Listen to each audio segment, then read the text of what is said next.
जय हिंद विद्यार्थी मित्रों। धोरण 12 एसवाय जूनियर कॉलेजનું પ્રકરણ 1 વિદ્યુત ભારો અને ક્ષેત્રોના બીજા લેક્ચરમાં આપનું સ્વાગત છે। આપણે પ્રથમ લેક્ચરમાં વિદ્યુત ભારની માહિતી મેળવેલી।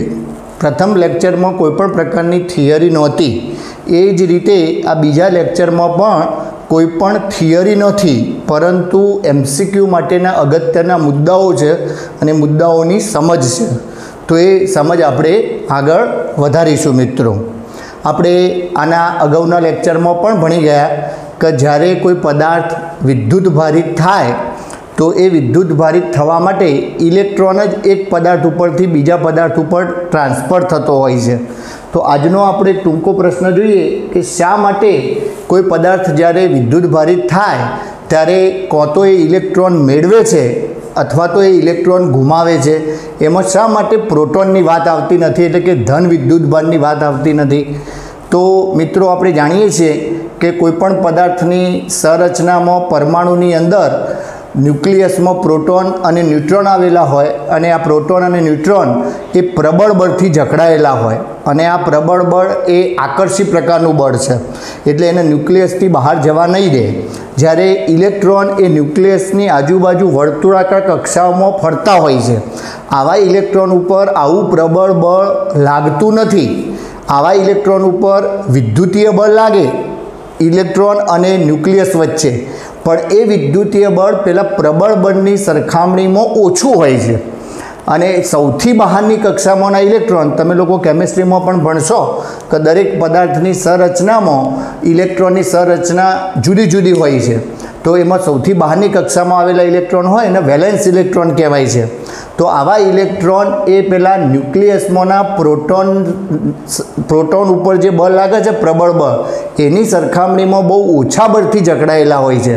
आथी ज्यारे बे पदार्थो वच्चे आवी कोई प्रक्रिया थाय विद्युत भारनी तो ए विद्युत भार ट्रांसफरनी प्रक्रियामां इलेक्ट्रॉन ज एक पदार्थ उपरथी बीजा पदार्थ उपर जई शकतो होय छे, प्रोटोन जई शकता नथी। तो टूंको प्रश्न है कि शा माटे पदार्थ इलेक्ट्रॉन ज गुमावे छे अथवा तो मेळवे। जो पदार्थ इलेक्ट्रॉन गुमावशे तो ये पॉजिटिव एटले के धन बनशे अने इलेक्ट्रॉन गुमाववा माटेनुं दळ घटशे। जो पदार्थ इलेक्ट्रॉन मेळवशे तो ये नेगेटिव अथवा तो ऋण बनशे अने इलेक्ट्रॉन मेळवशे एटले वधाराना इलेक्ट्रॉन एनी जोडे आवशे एटले जेटला इलेक्ट्रॉन आवशे एटला इलेक्ट्रॉननुं दळ एनी अंदर एड थशे एटले के एनुं दळ वधशे। तो आनु कारण परमाणुना न्यूक्लियस में प्रोटोन एकबीजा साथे स्ट्रोंग बळथी जकड़ायेला छे, ज्यारे इलेक्ट्रॉन उपर आवुं स्ट्रोंग बळ लागतुं नथी। माटे इलेक्ट्रॉन ज एक पदार्थ उपरथी बीजा पदार्थ उपर जाए अथवा तो एवुं कही शकाय कि पदार्थ इलेक्ट्रॉन ज मेळवे अथवा तो गुमावे अने परिणामे ऋण के धन बनी शकतो होय छे। अहींया फरीथी मैं लख्युं छे कि जो पदार्थ इलेक्ट्रॉन गुमावशे तो ये पॉजिटिव बनशे, धन बनशे अने परिणामे एनुं दळ घटशे कारण के एटला इलेक्ट्रॉन दूर थई गया। ए ज रीतना जो पदार्थ इलेक्ट्रॉन मेळवशे तो ये नेगेटिव बनशे, एटला इलेक्ट्रॉन अंदर एड थया तो एटला इलेक्ट्रॉननुं दळ वधशे एटले के एनुं दळ वधशे। આપણે આના આગળના લેક્ચરમાં પણ ચર્ચા કરી હતી કે કોઈ ઋણ વિદ્યુત ભારિત પદાર્થ, ધન વિદ્યુત ભારિત પદાર્થ અને તટસ્થ પદાર્થ જેટલો ઋણ હોય એટલું ધન અને એ જ તટસ્થ પદાર્થની આપણે ધન અને ઋણની વાત કરતા હોઈએ તો સૌથી વધારે દળ કોનું હોય મિત્રો? તો ઋણ પદાર્થનું હોય, એટલે કે ઋણ વિદ્યુત માસ ઓફ એક્સ માઇનસનું દળ સૌથી વધારે હોય, માસ ઓફ એક્સ પ્લસનું દળ સૌથી ઓછું હોય અને તટસ્થનું દળ આ બંનેની વચ્ચે હોય। તો ટૂંકા પ્રશ્ન માટે मित्रों आ याद रखजो। चलो आगळनो प्रश्न, विद्युत भारनुं अस्तित्व पारखवा माटे वपरातुं साधन आपणे जोई गया हता, इलेक्ट्रोस्कोप कहेवाय। एनुं आखुं नाम छे गोल्ड लीफ इलेक्ट्रोस्कोप, सुवर्ण वरक विद्युत दर्शक। टूंकमां आपणे इलेक्ट्रोस्कोप कहीशुं तो पण चालशे। तो आ इलेक्ट्रोस्कोपनी सादी रचना आपणे एक नजर करी लेवानी छे। परीक्षामां आवी रचना पूछाशे नहीं, पण एक सादी रचना आपणे नजर करवानी छे। अहींया तमने आकृतिमां दर्शाव्युं छे ए रीतना एक काचनी पेटी होय। आ काचनी पेटीमां अहींया एक धातुनो सळियो पेटीमां एक काणुं राखेलुं होय उपरना भागे, एमांथी पसार करवानो होय। आ सळियानो जे नीचेनो भाग छे ए चपटो करेलो होय એને ટીપી અને ચપટો કરી દેવાનો અને એ ચપટા ભાગ જોડે આપણે સેલો ટેપની મદદથી આપણે શું કરવાનું, સુવર્ણનો વરખ આપણે અહીંયા ચોંટાડી દેવાનો, અહીંયા ચોંટાડી દેવાનું. પણ એ વરખ એવી રીતના ચોંટાડી દેવાનો કે એના બે ભાગ હોય. હું તમને એ વરખ બતાવું તો એ વરખ જેમ આપણે કાગળ હોય, કાગળ સુવર્ણ જેમ આપણે તમને ખબર હોય તો આપણે હોટલોમાંથી ઘણી વખતે જમવાનું મંગાવીએ છીએ તો એમાં રોટલી આપણને આપતા હોય છે. એ રોટલી તમને સિલ્વર ફોઇલની અંદર આપતા હોય છે, બરાબર. એલ્યુમિનિયમ ફોઇલ હોય, સિલ્વર તો ના હોય, મોંઘું પડે, પણ એલ્યુમિનિયમ ફોઇલ હોય. તો એ એલ્યુમિનિયમ ફોઇલ હોય એ જ રીતના સુવર્ણ ફોઇલ હોય. એ રીતના અહીંયા સરળતા રહે તમને સમજાવવા માટે મેં ખાલી અહીંયા કાગળની ફોઇલ બતાવી છે. એના આવા બે ભાગ હોય, વચ્ચેથી આ કાગળ હોય, આ કાગળને બરાબર વચ્ચેથી આમ વાળી દેવાનું, ઘીસી પાડી દેવાની અને પછી એના બે ભાગ આમ સહેજ છૂટા રહી શકે એ રીતના તમારે એને રાખવાનું, એટલે ફોઇલ તૈયાર થઈ જાય. તો આવી સુવર્ણ વરખની ફોઇલ અહીંયા આપણે આ સળિયાના નીચેના ચપટા છેડે આપણે ચોંટાડી દેવાની. હવે સળિયાના નીચેના ચપટા છેડે આપણે આ રીતના વરખની ફોઇલ ચોંટાડી દીધી. સળિયો છે ને એ આપણે ધાતુનો વાહક રાખવો પડે, અવાહક હોય તો ન ચાલે, વાહક સળિયો રાખવાનો. આ સળિયાના ઉપર એક ધાતુનો ગોળો રાખવાનો, ધાતુનો ગોળો રાખવાનો. હવે આની સાથે આપણે દાખલા તરીકે કાચનો સળિયો કોઈ રેશમના કપડા સાથે ઘસી, તમે નીચલા ધોરણમાં ભણી ગયા છો કે કાચનો સળિયો અને રેશમનું કપડું જો એકબીજા સાથે ઘસીએ તો કાચનો સળિયો ઇલેક્ટ્રોન ઘુમાવી અને ધન બનતો હોય છે. તો એવો કાચનો સળિયો તમે આના સંપર્કમાં લાવો તો એ કાચના સળિયા પોતે ધન છે, તો એના ઉપરનો ધન વિદ્યુતભાર આ ધાતુનો ગોળો પોતે ધાતુ એટલે કે વાહક છે અને એની જોડે જોઈન્ટ થયેલો આ સળિયો પણ ધાતુનો છે. એટલે આના ઉપરનો ધન વિદ્યુતભાર આ ગોળા ઉપર થઈ અને આ સળિયામાં ટ્રાન્સફર થશે અને એ વિદ્યુતભાર આ સળિયા ઉપર થઈ અને આ ગોલ્ડ ફોઇલ ઉપર ટ્રાન્સફર થશે, એટલે કે એના ઉપર સ્થાનાંતર પામશે. પરિણામે ગોલ્ડ ફોઇલના જે બંને ભાગ છે, આ ગોલ્ડ ફોઇલના જે બંને ભાગ છે એ બંને ભાગ ઉપર ધન વિદ્યુતભાર આવી જશે અને બંને ભાગ ઉપર ધન વિદ્યુતભાર આવી જાય અને સહેજ ભાગ આમ છૂટા હોય તો ધન વચ્ચે આપણે જાણીએ છીએ અપાકર્ષણ થાય. પરિણામે આપણને ફોઇલ આમ નજીક હોય અને પેલો વિદ્યુતભાર આવવાને લીધે આ ફોઇલ દૂર થયેલી જણાય. હવે કેટલી દૂર થાય એ તો એના ઉપર કેટલો વિદ્યુતભાર જમા થાય છે એના ઉપર આધારિત છે. જો વધારે વિદ્યુતભાર આવે તો વધારે અપાકર્ષણ થાય, ઓછો વિદ્યુતભાર આવે તો ઓછું અપાકર્ષણ થાય. એટલે કે આ ગોલ્ડ લીફ ઇલેક્ટ્રોસ્કોપની સાદી રચના આવી હોય છે. એક કાચની પેટી હોય છે. આ કાચની પેટીમાં ઉપરના ભાગે કાણું રાખેલું હોય, એ કાણા ઉપર રબરનો એક બુશ રાખેલો હોય. રબરનું એ કાણાની આજુબાજુ અવાહક પડ બનાવી દીધેલું હોય રબરથી અને એ કાણામાંથી એક ધાતુનો સળિયો પસાર કરવાનો. ધાતુના સળિયાનો નીચેનો ભાગ ચપટો કરી દેવાનો. એ ચપટા ભાગની સાથે સેલો ટેપની મદદથી એ ચપટા ભાગ સાથે ગોલ્ડ ફોઇલ મેં તમને બતાવી એ આપણે ચોંટાડી દેવાની. ઉપરનો ભાગ ધાતુનો નાનો ગોળો હોય એવો બનાવવાનો, અથવા તો ધાતુનો નાનો ગોળો ચોંટાડી દો તો પણ ચાલે. હવે આ ઉપરના ભાગ સાથે મેં કહ્યું એમ રેશમના કપડા સાથે ઘસેલો કાચનો સળિયો કે જે પોતે ધન વિદ્યુતભારિત બની જાય ઇલેક્ટ્રોન ઘુમાવીને, એવો સળિયો જો તમે અહીંયા લાવો, કાચનો સળિયો, તો શું થશે? તો એ કાચના સળિયા ઉપરનો ધન વિદ્યુતભાર આ ધાતુના ગોળા મારફતે થઈ અને આ સુવાહક સળિયા મારફતે થઈ અને આ ગોલ્ડ લીફ એટલે કે વરખના બે પોદળા જેવા બે ભાગ છે એના ઉપર સ્થાનાંતરિત થાય અને બંને ભાગ ધન હોવાને લીધે બંને ભાગ અપાકર્ષાય. જો તમે અહીંયા રેશમના કપડા સાથે ઘસેલો કાચનો સળિયો લાવો તો સળિયો ધન બનતો હોય, માટે આ બંને ઉપર ધન વિદ્યુતભાર આવે. અહીંયા મેં બતાવ્યું છે કે આ ધન સળિયો લાવ્યા તો એ ગોળો પણ ધન બને અને પછી આના ઉપર ધન વિદ્યુતભાર ટ્રાન્સફર થાય અને એ ધન વિદ્યુતભાર છેવટે આ ફોઇલ ઉપર ટ્રાન્સફર થાય અને ફોઇલના બે ભાગ છે એના ધન વિદ્યુતભાર મળે એટલે એના વચ્ચે અપાકર્ષણ થાય એટલે ફોઇલના બે ભાગ પડે, આમ બે ભાગ પડે. તો એ દર્શાવ્યું છે અપાકર્ષણ માટે મેં દૂર જતી નિશાનીઓ દર્શાવેલી છે। આ જ રીતના કાચનો સળિયો રેશમના કપડામાં કાચનો સળિયો ધન હોય માટે અહીંયાથી ધન વિદ્યુતભાર ટ્રાન્સફર થાય અને ફોઇલના બંને ભાગ ધન બને અને અપાકર્ષણ થાય। એ જ રીતના પ્લાસ્ટિકનો સળિયો અને બિલાડીનું ચામડું તમે જોડે ઘસો તો પ્લાસ્ટિકનો સળિયો ઋણ બનતો હોય છે। તો એવે વખતે જો ઋણ સળિયો સંપર્કમાં લાવો તો અહીંયા બધા negative negative negative negative negative negative negative negative negative negative તો આ બધું નેગેટિવ થાય, ઋણ વિદ્યુતભાર ટ્રાન્સફર થાય તો ઋણ ઋણ વચ્ચે પણ અપાકર્ષણ થાય અને પરિણામે પણ આ ગોલ્ડના બે ભાગ છે એ ભાગ અપાકર્ષાય। એ ભાગ કેટલા અપાકર્ષાય એનો આધાર એ બંને લીફ ઉપર કેટલો વિદ્યુતભાર છે એના ઉપર છે। જો વધારે વિદ્યુતભાર આવે તો વધારે અપાકર્ષણ દેખાય, ઓછો વિદ્યુતભાર આવે તો ઓછું અપાકર્ષણ દેખાય। તો આ ઇલેક્ટ્રોસ્કોપની સામાન્ય રચના છે એ આપણે જોઈ લીધી। અહીંયા આ કાચનો ભાગ હોય, મેં કહ્યું એમ કાચની પેટી એટલા માટે રાખવામાં આવે કે આપણે બહારથી એ જોઈ શકીએ કે આ ફોઇલના જે બે ભાગ ભેગા હતા, ફોઇલના જે બે ભાગ ભેગા હતા એ આમ છૂટા પડે છે કે નહીં, બરાબર। આવો પ્રયોગ તમે ઘરે પણ કરી શકો। ઘરે તમારે શું કરવાનું, કાચની એક બોટલ લેવાની, કાચની આવી એક બોટલ લેવાની, આ બોટલનું ઉપરનું જે હોય ને ઢોકણું કાઢી દેવાનું અને એ ઢોકણા ઉપર રબરનું એક બુશ લગાવી દેવાનું, કાણું પાડી અને રબરનું બુશ લગાવી દેવાનું અને એની અંદર તમારે એલ્યુમિનિયમનો એક સળિયો જવા દેવાનો, લગભગ 20 મીટર લંબાઈનો। થોડોક ભાગ બહાર રાખવાનો, થોડોક ભાગ અંદર, એવું અહીંયા પણ થોડોક ભાગ બહાર અને થોડોક ભાગ અંદર। હવે આ રીતના તમે અહીંયા પણ એલ્યુમિનિયમનો સળિયો જવા દીધો। આ સળિયાના નીચે મેં કહ્યું એમ કે ગોલ્ડ ફોઇલ આપણને મોંઘી પડે તો તમે એલ્યુમિનિયમની ફોઇલ રાખો તો પણ ચાલે।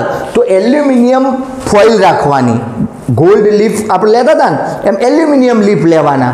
તો એલ્યુમિનિયમના બે ભાગ હોય શરૂઆતમાં ભેગા હોય, જ્યાં સુધી વિદ્યુતભાર ન હોય ત્યાં સુધી, તો એલ્યુમિનિયમના બે ભાગ રાખવાના, એક ઉપરથી જોડાયેલા આમ આવા આ રીતના અને એની સાથે ચોંટાડી દેવાના ટેપની મદદથી, બરાબર। હવે પેલાની જેમ જ અહીંયા ઉપરનો જે ભાગ છે તો જો તમે કાચનો ધન વિદ્યુતભારી સળિયો લાવશો તો તમે અહીંયા જોશો કે આ ધન વિદ્યુતભાર આના ઉપરથી ટ્રાન્સફર થઈ અને આ એલ્યુમિનિયમની બંને ફોઇલના ભાગ ઉપર જાય છે, પરિણામે અપાકર્ષણ થાય છે। જો તમે ચામડા સાથે, બિલાડીના ચામડા સાથે ઘસેલો પ્લાસ્ટિકનો સળિયો લાવશો તો ઋણ વિદ્યુતભાર ટ્રાન્સફર થશે અને પરિણામે પણ બંને ફોઇલના ભાગ છે એ એકબીજાથી અપાકર્ષાશે। તો આ પ્રયોગ તમે ઘરે પણ કરી શકો છો। તો જો અહીંયા મેં સાદી થોડી રચના લખી દીધેલી છે કે ભાઈ આ ઇલેક્ટ્રોસ્કોપની સાદી રચના છે, એમાં સૌથી ઉપર ધાતુનો ગોળો હોય અને એ ગોળા સાથે એક ધાતુનો સળિયો હોય જે આ પેટીની અંદર જવા દેવાનો। આ પેટીના ઉપરના ભાગે રબરનો બુશ હોય, એ બુશમાં કાણું પાડેલું હોય એટલે કાણામાં થઈ અને સળિયો અંદર જાય, અંદર નીચે સુવર્ણનો વરખ બે ભાગમાં વિભાજિત થયેલો હોય, એક જગ્યાએથી વિભાજિત ને બીજી જગ્યાએથી જોડાયેલો, બરાબર, એની ફોઇલ હોય, બરાબર। અને મેં કહ્યું એમ કે જો સળિયો નજીક લાવીએ તો ધન વિદ્યુતભાર હોય તો ધન વિદ્યુતભાર ટ્રાન્સફર થઈ ફોઇલના બંને ભાગ ઉપર ધન વિદ્યુતભાર આવવાથી અપાકર્ષણ થાય। ઋણ વિદ્યુતભારિત પ્લાસ્ટિકનો સળિયો તમે લાવો તો એ ઋણ વિદ્યુતભાર ટ્રાન્સફર થાય અને બંને વચ્ચે અપાકર્ષણ થશે। તો સળિયો પેટીમાં થોડો બહાર રેમ રાખવાનો, થોડો અંદર રેમ રાખવાનો, સળિયાનો છેડો, નીચેનો છેડો ચપટો રાખવાનો, એટલે શું થાય એના જોડે ફોઇલ આપણે સેલો ટેપની મદદથી ચોંટાડતા ભાવ, બરાબર। ચપટા ભાગ સાથે સુવર્ણ વરખ ચોંટાડી દેવાનું। વરખો દૂર જવાનું કારણ શું, તો મેં કહ્યું એમ કે બંને વરખો ઉપર વિદ્યુતભાર આવી ગયો। જો ધન વિદ્યુતભાર આવશે તો ધનના લીધે અપાકર્ષણ થશે, ઋણ વિદ્યુતભાર આવશે તો ઋણના લીધે અપાકર્ષણ થશે। અહીંયા મેં આકૃતિમાં તમને સળિયો ધન બતાવ્યું છે એટલે તમારે કાચનો સળિયો રેશમના કપડા સાથે ઘસેલો માનવો પડશે, એટલે કાચનો સળિયો ધન છે માટે આના ઉપર ધન વિદ્યુતભાર આવે। જો પ્લાસ્ટિકનો સળિયો તમે લાવ્યા હોત ઋણ વિદ્યુતભારિત તો અહીંયા ઋણ વિદ્યુતભાર ટ્રાન્સફર થોત અને બંને ઋણના લીધે અપાકર્ષણ થોત, એટલે કે વરખો દૂર જવાનું કારણ, એટલે કે અપાકર્ષણ થવાનું કારણ એ વિદ્યુતભાર છે, બરાબર। આપણે ઘરે આ પ્રયોગ કરી શકીએ। તમે ઘરે જો તમારી જોડે સમય હોય તો તમે આવો પ્રયોગ કરજો। તમારે જોડે એલ્યુમિનિયમના બદલે એલ્યુમિનિયમ ફોઇલ હોય છે બધાના ઘરે લગભગ, પેલું બધું વસ્તુઓ ગરમ રાખવા માટે. ઘણા લોકો સવારનું જે ઓવનમાં નાખીને ખાતા હોય ને તો એલ્યુમિનિયમની મદદથી એનો ઉપયોગ કરતા હોય છે. તો એ જો એવું હોય તો તમે આ પ્રયોગ કરી શકો છો. બીજું, દાખલા તરીકે આવો કાગળ હોય, આવો કાગળ, આ કાગળને આમ સીધો રાખવાનો અને આના ઉપર ઇસ્ત્રી ઘસવાની. ઇસ્ત્રી ઘસો એટલે ઘર્ષણ થાય, અને ઘર્ષણના લીધે એક ઇસ્ત્રીનો ભાગ અને આ કાગળનો ભાગ એ વિદ્યુત ભારિત થાય. આપણે પ્લગ ના કર્યો હોય તો પણ, પ્લગિન નથી કર્યો તો એ વખતે ઇસ્ત્રીમાં કોઈ વિદ્યુત ભાર નથી, પણ તમે એને ઘસો તો ઘર્ષણના લીધે આ કાગળ પોતે વિદ્યુત ભારિત થાય. એટલે જો આ કાગળનો ભાગ છે એ અહીંયા બી બતાવ્યો છે કાગળ. પછી શું કરવાની, તમારે એને આવી ફોઇલ બનાવી દેવાની. વિદ્યુત ભારિત તો થઈ ગયો છે, હવે તમે ફોઇલ આમ બનાવીને આમ રાખશો તો પેલા વિદ્યુત ભારને લીધે એ ફોઇલ આમ દૂર જશે, એટલે શું થશે, એના ઉપર દાખલા તરીકે ધન વિદ્યુત ભાર આવ્યો તો એ ધન વિદ્યુત ભારના લીધે અપાકર્ષણ થાય. વધારે વિદ્યુત ભાર આવે તો વધારે અપાકર્ષણ થાય, ઓછો વિદ્યુત ભાર આવે તો ઓછું અપાકર્ષણ થાય. તો આ રીતના તમે સુવર્ણ વર્ક તો આપણી જોડે ના હોય તો સાદો કાગળનો પ્રયોગ પણ આપણે ઘરે જાતે કરી શકીએ. તમે ટ્રાય કરજો મિત્રો, બરાબર. તો આ વાત કરીએ આપણે ગોલ્ડ લીફ ઇલેક્ટ્રોસ્કોપ સુવર્ણ વર્ક વિદ્યુત દર્શકની. ટૂંકમાં આપણે ઇલેક્ટ્રોસ્કોપ કહીશું તો પણ ચાલશે. ટૂંકો પ્રશ્ન છે, વિદ્યુત ભારનું અસ્તિત્વ પારખવા માટે વપરાતું સાધન એટલે ઇલેક્ટ્રોસ્કોપ. આખું નામ છે ગોલ્ડ લીફ ઇલેક્ટ્રોસ્કોપ. તો આપણે ગોલ્ડ લીફ ઇલેક્ટ્રોસ્કોપની સાદી રચના જોઈ લીધી. પરીક્ષામાં આવી રચનાઓ લખવાની કે દોરવાની આવશે નહીં, ખાલી તમારે સમજ કેળવવાની છે. આ તો ચોપડીમાં આપેલું છે એટલે મારે તમને બધું ડિટેલમાં સમજાવવું પડે, બરાબર. ચલો હવે આપણે આગળનો પ્રશ્ન જોઈએ. અવાહક પદાર્થ અથવા તો વિદ્યુતભાર વિહીન પદાર્થ અથવા તો બીજી ભાષામાં કહીએ તો તટસ્થ પદાર્થ. તટસ્થ પદાર્થને વિદ્યુત ભારિત કરવા માટેની ઘર્ષણની રીત. તટસ્થ પદાર્થ છે, આપણે કીધું કે આ કાગળ વિદ્યુતની દ્રષ્ટિએ તટસ્થ છે. તટસ્થનો મતલબ શું કે એની અંદર જેટલા પોઝિટિવ ચાર્જ હશે એટલો જ નેગેટિવ ચાર્જ હશે. દાખલા તરીકે 500 પોઝિટિવ હશે તો 500 નેગેટિવ હોય તો એકબીજાને ન્યુટ્રલ તટસ્થ કરી નાખે, બરાબર. એવો તટસ્થ પદાર્થ છે, એને વિદ્યુત ભારિત કરવો હોય તો એ વિદ્યુત ભારિત કરવાની જુદી જુદી રીતો છે. એ રીતો પૈકીની એક રીત છે એને ઘર્ષણની રીત કહેવાય છે. ઘસવાનું, એક પદાર્થને બીજા પદાર્થ સાથે ઘસવાનું. આપણે અહીંયા વાત કરી કે ભાઈ કાચના સળિયાને રેશમના કપડા સાથે ઘસવું, પ્લાસ્ટિકના સળિયાને બિલાડીના ચામડા અથવા તો ફર સાથે ઘસવું, ત્યારે એક પદાર્થ ધન બને અને બીજો પદાર્થ ઋણ બને. તો આ રીતના તટસ્થ અથવા તો વિદ્યુતભાર વિહીન અથવા તો કોઈ અવાહક પદાર્થને તમારે વિદ્યુત ભારિત કરવો હોય તો એ વિદ્યુત ભારિત કરવા માટેની રીતો પૈકીની એક રીત છે, એને ઘર્ષણની રીત કહેવાય છે. તો આપણે ઘર્ષણની રીતનો ખ્યાલ મેળવીએ. હવે વિદ્યુતભાર ના હોય અને એમાં વિદ્યુતભાર પેદા થાય એટલે એવી રીતનું નામ પડ્યું છે પ્રેરણની રીત અથવા તો ચાર્જિંગની રીત. કે એમાં વિદ્યુતભાર પ્રેરિત થયો એટલે જન્મવો હતો નહીં વિદ્યુતભાર. તમે સામાન્ય સંજોગોમાં કાગળ જુઓ તો એના ઉપર વિદ્યુતભાર ના હોય, પણ એની અંદર તમે ઘર્ષણની મદદથી વિદ્યુતભાર પ્રેરિત કર્યું એટલે એને પ્રેરણની રીત અથવા તો ચાર્જિંગની મેથડ પણ કહેવાય છે, બરાબર. જુદી જુદી 3 મેથડો છે, એ પૈકીની આ એક મેથડ છે ઘર્ષણની રીત. તો આપણે આ ઘર્ષણની રીતનો ખ્યાલ મેળવીએ. તો ઘર્ષણની રીત કોને કહેવાય? આમ તો આપણે અગાઉના વિડીયોમાં આનો સામાન્ય ખ્યાલ તો મેળવી જ દીધેલો હતો મિત્રો, કે ભાઈ બે યોગ્ય પદાર્થોને જ્યારે ઘસવામાં આવે તો ઇલેક્ટ્રોન જ એક પદાર્થ ઉપરથી બીજા પદાર્થ ઉપર જાય. ઘર્ષણના લીધે શું થાય, ગમે તે એક પદાર્થ ઉપરથી બીજા પદાર્થ ઉપર ઇલેક્ટ્રોન જશે. હવે એક પદાર્થ ઉપરથી બીજા પદાર્થ ઉપર જ્યારે ઇલેક્ટ્રોન જશે, દાખલા તરીકે આપણે જોયું હતું કે કાચનો સળિયો અને આ રેશમનું કપડું. કાચનો સળિયો શરૂઆતમાં વિદ્યુતની દ્રષ્ટિએ ન્યુટ્રલ હતો. રેશમનું કપડું પણ શરૂઆતમાં વિદ્યુતની દ્રષ્ટિએ બંને તટસ્થ છે. હવે જ્યારે ઘસો બંનેને એટલે શું થશે, કાચના સળિયા ઉપરથી અમુક ઇલેક્ટ્રોન રેશમના કપડા ઉપર આવશે. અહીંથી ઇલેક્ટ્રોન રેશમના કપડા ઉપર આવે એટલે અહીંથી ઇલેક્ટ્રોન દૂર થઈ ગયા. એટલે જો આ તટસ્થ થઈ ગયું, આ તટસ્થ થઈ ગયું, પણ આને તટસ્થ કરવાવાળા નેગેટિવ નથી. તો કાચનો સળિયો ધન વિદ્યુતભારિત બની ગયો. રેશમના કપડા માટે આ એકબીજાને તટસ્થ કરી નાખે છે, પણ આને તટસ્થ કરવાવાળા પોઝિટિવ નથી, માટે રેશમનું કપડું ઋણ વિદ્યુતભારિત થયું. જેટલો કાચનો સળિયો ધન વિદ્યુતભારિત થાય એટલું જ રેશમનું કપડું ઋણ વિદ્યુતભારિત થાય. પણ આપણે કહ્યું એમ કે આવું ધન અથવા તો કાચનો સળિયો ધન કેમ બન્યું? ઇલેક્ટ્રોન ગુમાવીને ધન બન્યું. રેશમનું કપડું ઋણ કેમ બન્યું? તો ઇલેક્ટ્રોન મેળવીને ઋણ બન્યું. ક્યારે એવું ના બોલાય કે ધન બનવા માટે ધન મેળવીને ધન બન્યું. ઇલેક્ટ્રોન ગુમાવીને ધન બનાય, ઇલેક્ટ્રોન મેળવીને ઋણ બનાય કોઈ પણ પદાર્થ દ્વારા. તો પદાર્થ ઇલેક્ટ્રોન ગુમાવીને ધન બને છે અને પદાર્થ ઇલેક્ટ્રોન મેળવીને ઋણ બને છે. તો જ્યારે આવા તટસ્થ પદાર્થોને એકબીજા સાથે ઘસવામાં આવે ત્યારે આવા ઘસવાની પ્રક્રિયામાં કોઈ એક પદાર્થ ઇલેક્ટ્રોન ગુમાવીને ધન બને અને બીજો પદાર્થ ઇલેક્ટ્રોન મેળવીને ઋણ બને. હવે આપણે મેં કહ્યું એમ કે તમને પ્રશ્ન થાય કે કયો પદાર્થ ઇલેક્ટ્રોન ગુમાવે અને કયો પદાર્થ ઇલેક્ટ્રોન મેળવે. તો સૌથી આપેલા બે પદાર્થો પૈકી જે પદાર્થમાં ઇલેક્ટ્રોન બહુ ઓછા બળથી જકડાયેલા હોય, દાખલા તરીકે કાચનો સળિયો અને રેશમનું કપડું આ બંનેમાં એવો પ્રશ્ન થાય કે કેમ કાચના સળિયા ઉપરથી જ ઇલેક્ટ્રોન રેશમના કપડા ઉપર ગયા? તો કાચના સળિયાના જે પરમાણુઓ છે અને રેશમના કપડાના જે પરમાણુઓ છે અને એ પરમાણુઓની અંદર આવેલા ઇલેક્ટ્રોન, કાચના સળિયાના પરમાણુની અંદર આવેલા ઇલેક્ટ્રોન અને રેશમના કપડાના પરમાણુની અંદર આવેલા ઇલેક્ટ્રોન પૈકી કાચના સળિયાના પરમાણુની અંદર આવેલા ઇલેક્ટ્રોન એ ન્યુક્લિયસ સાથે ઓછા બળથી જકડાયેલા છે પ્રમાણમાં રેશમના કપડા કરતો. આમાં પણ એના ન્યુક્લિયસ સાથે તો ઓછા બળથી જ જકડાયેલા હોય, પણ આ બંનેમાં કાચના સળિયામાં રહેલા ઇલેક્ટ્રોન ન્યુક્લિયસ સાથે ઓછા બળથી જકડાયેલા છે, માટે કાચના સળિયા ઉપરથી ઇલેક્ટ્રોન રેશમના કપડા ઉપર જાય.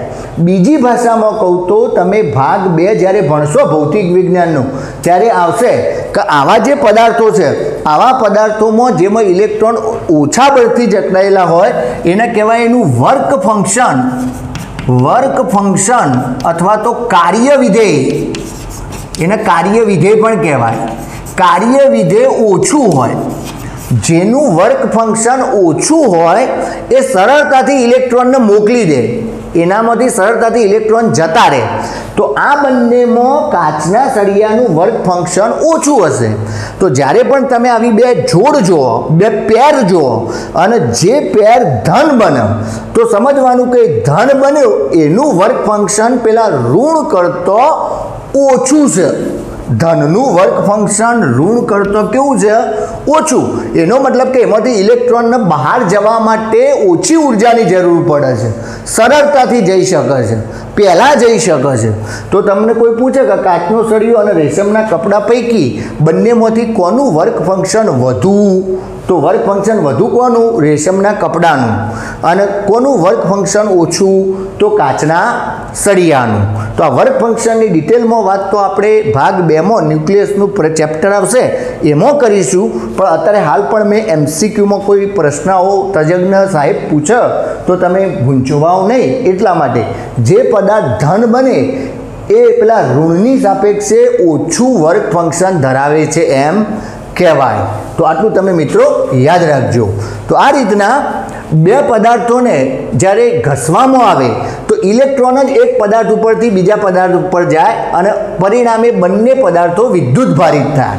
જો શરૂઆતમાં તટસ્થ હતો પણ પછી આ પોઝિટિવ થયો, આ ધન બન્યો, આ પણ તટસ્થ હતો પણ હવે આ નેગેટિવ બન્યો, એટલે કે આ ઋણ બન્યો. એટલે કે કાચનો સળિયો ધન વિદ્યુતભારિત બન્યો, રેશમનું કપડું ઋણ વિદ્યુતભારિત બન્યું. જે બંને શરૂઆતમાં આ ઘસવાની પ્રક્રિયા પહેલો વિદ્યુતભાર વિહીન હતા, તટસ્થ હતા, પરંતુ ઘસ્યા બાદ કાચનો સળિયો ધન વિદ્યુતભારિત બન્યો અને રેશમનું કપડું ઋણ વિદ્યુતભારિત બન્યું. કાચના સળિયો ઇલેક્ટ્રોન ગુમાવીને ધન વિદ્યુતભારિત બન્યો, એટલા જ ઇલેક્ટ્રોન રેશમનું કપડું મેળવીને રેશમનું કપડું ઋણ વિદ્યુતભારિત બન્યું. તો આ ઘર્ષણની રીતમાં આ રીતના વિદ્યુતભાર એક પદાર્થ ઉપરથી બીજા પદાર્થ ઉપર ટ્રાન્સફર થાય તો અહીંયા ઘસવાની પ્રક્રિયામાં કોણ ટ્રાન્સફર થાય? ઇલેક્ટ્રોન જ ટ્રાન્સફર થતા હોય છે। જો અહીંયા ફરીથી પાછું લખ્યું છે કે શા માટે ઇલેક્ટ્રોન જ એક પદાર્થ ઉપરથી બીજા પદાર્થ ઉપર જાય અથવા તો પદાર્થ ઇલેક્ટ્રોન મેળવી અને ઋણ બને અને ઇલેક્ટ્રોન ગુમાવીને ધન બને।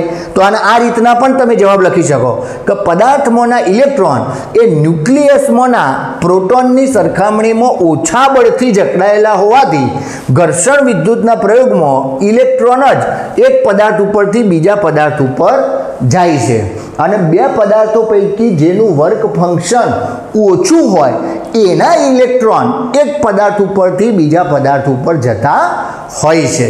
તો આ વિધાન તમે મિત્રો યાદ રાખજો કે ઘર્ષણ વિદ્યુતના પ્રયોગમાં શા માટે એક પદાર્થ ધન બને છે અને બીજો પદાર્થ ઋણ બને છે।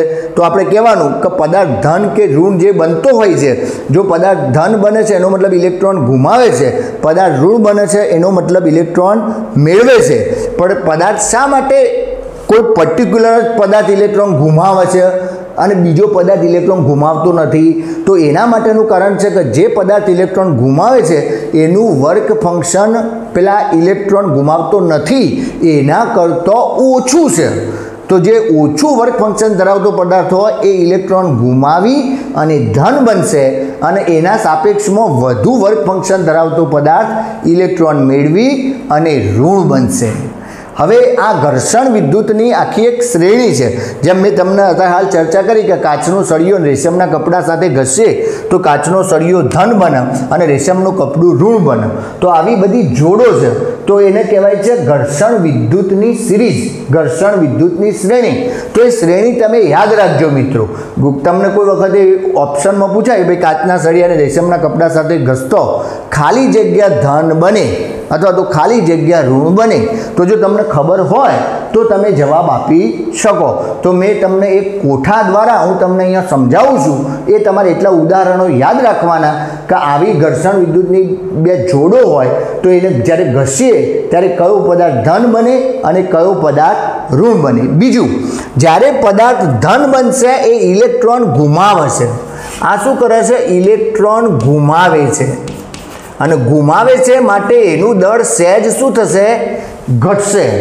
આ ઋણ બને છે એનો મતલબ કે આ પદાર્થ ઇલેક્ટ્રોન મેળવે છે। આ પદાર્થ શું કરે છે? ઇલેક્ટ્રોન મેળવે છે માટે એનું દળ પેલા કરતો સહેજ વધશે। પહેલા જે દળ હતું એના કરતો દળ એનું પોતાનું વધશે। બરાબર? તો આપણે આ બધી ચર્ચા એક કોઠા દ્વારા કરીએ મિત્રો। જો મિત્રો અહીંયા ઘર્ષણ વિદ્યુતની એક મેં આખી શ્રેણી તમને દર્શાવેલી છે। બરાબર? આપણી બુકમાં આવી શ્રેણી આપી નથી, પરંતુ નીટ જી ગુજકેટમાં આનો પ્રશ્ન પૂછાઈ શકે કે ભાઈ આ બે પદાર્થોની જોડ પૈકી જ્યારે એમને ઘસવામાં આવે ત્યારે કયું ધન બને છે, કયું ઋણ બને છે, અથવા તો કયું ઇલેક્ટ્રોન ગુમાવે છે, કયું ઇલેક્ટ્રોન મેળવે છે, અથવા તો કોનું દળ ઘટે છે અને કોનું દળ વધે છે। ફરી વાર કહું છું મિત્રો, ઘર્ષણની પ્રક્રિયામાં શું થશે? તો પદાર્થ ઇલેક્ટ્રોન એક પદાર્થ ઇલેક્ટ્રોન ગુમાવીને ધન બનશે અને બીજો પદાર્થ ઇલેક્ટ્રોન મેળવીને ઋણ બનશે। જે પદાર્થ ઇલેક્ટ્રોન ગુમાવીને ધન બને છે એનું દળ ઘટે છે, જે પદાર્થ ઇલેક્ટ્રોન મેળવીને ઋણ બને છે એનું દળ વધે છે। શા માટે બે પૈકી કોઈ એક જ પદાર્થ ઇલેક્ટ્રોન ગુમાવે છે? તો આપેલા બે પદાર્થો પૈકી જે પદાર્થના પરમાણુઓના ઇલેક્ટ્રોનનું વર્ક ફંક્શન ઓછું હશે એ પદાર્થ ઇલેક્ટ્રોન પેલા પદાર્થ કરતો પહેલો ગુમાવશે અને પરિણામે ધન બનશે। ટૂંકમાં ધન પદાર્થ હોય એનું બીજા પદાર્થની સાપેક્ષમાં વર્ક ફંક્શન કેવું હોય? ઓછું હોય। તો જો અહીંયા બધી જોડ આપી છે। પહેલો નંબર છે કાચનો સળિયો અને રેશમનું કપડું અથવા તો ઊન। રેશમનું કપડું લો તો પણ ચાલે, ઊન લો તો પણ ચાલે। તો કાચનો સળિયો અને રેશમનું કપડું કે ઊન, તો એ પૈકી આપણે જોઈએ એમ કે કાચનો સળિયો ધન બનશે।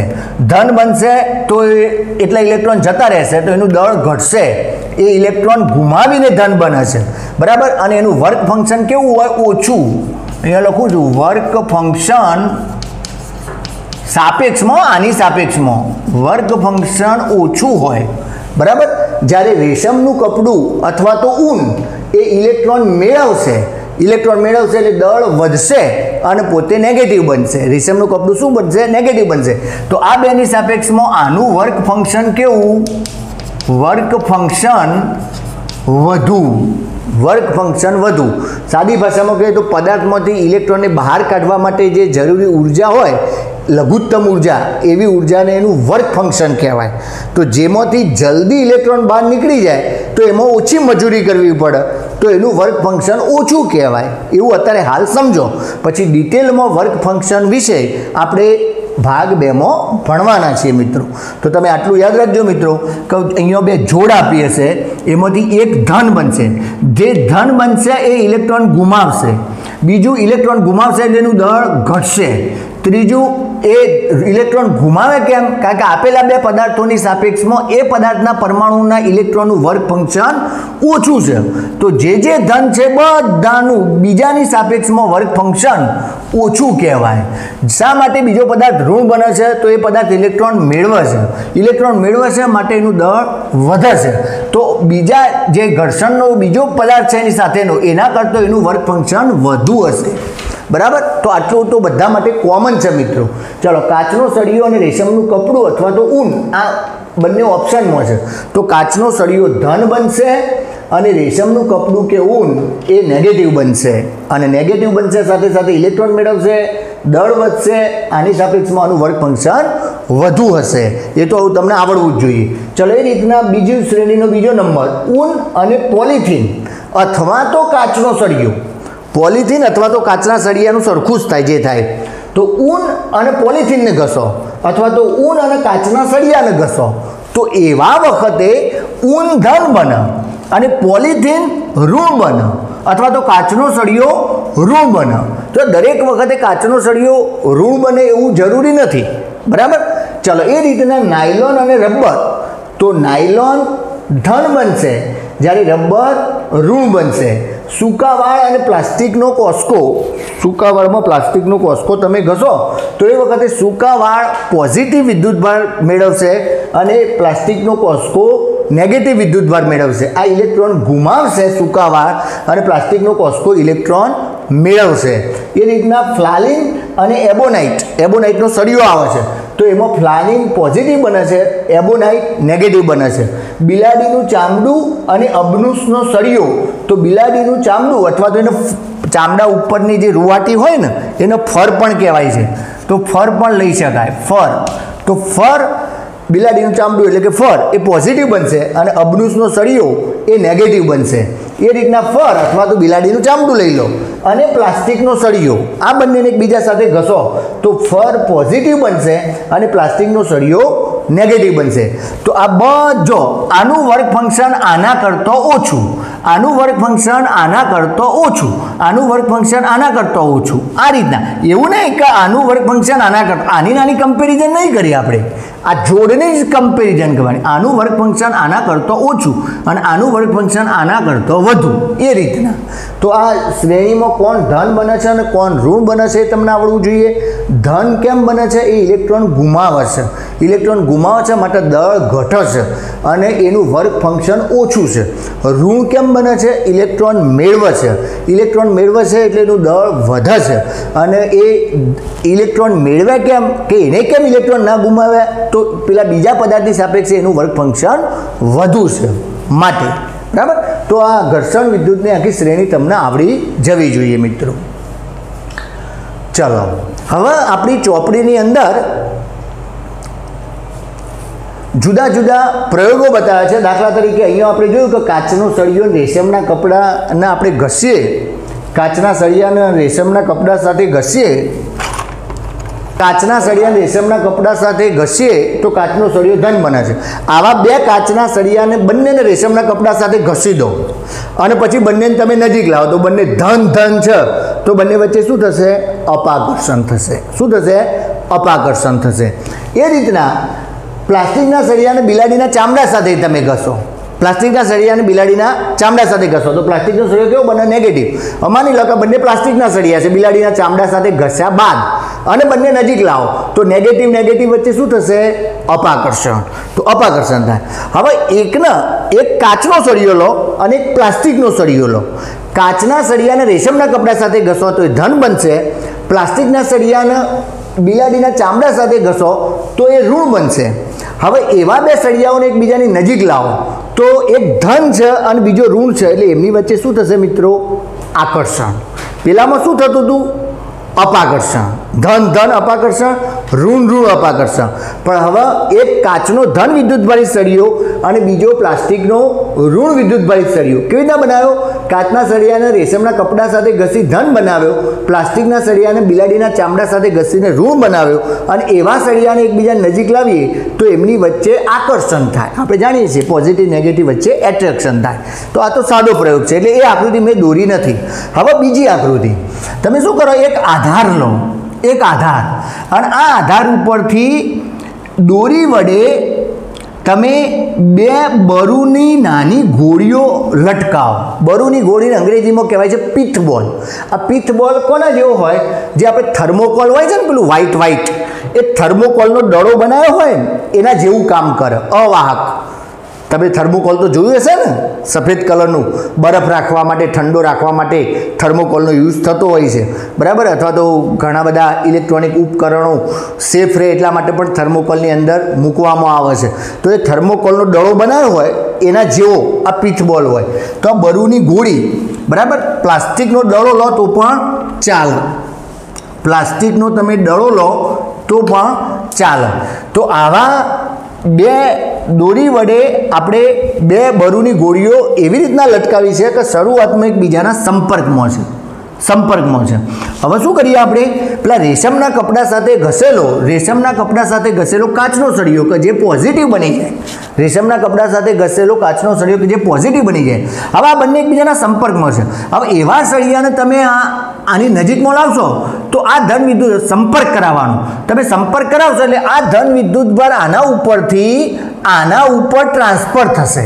આ બરુની ગોળી ઉપર ટ્રાન્સફર થાય વિદ્યુતભાર, એટલે આ ધન વિદ્યુતભારી છે, એટલે આ ધન બનશે, આ ધન બનશે. હવે બંને ધન બન્યા પછી તમારે આને દૂર લઈ જવાનું. તો ધન ધન વચ્ચે શું થાય? અપાકર્ષણ થાય.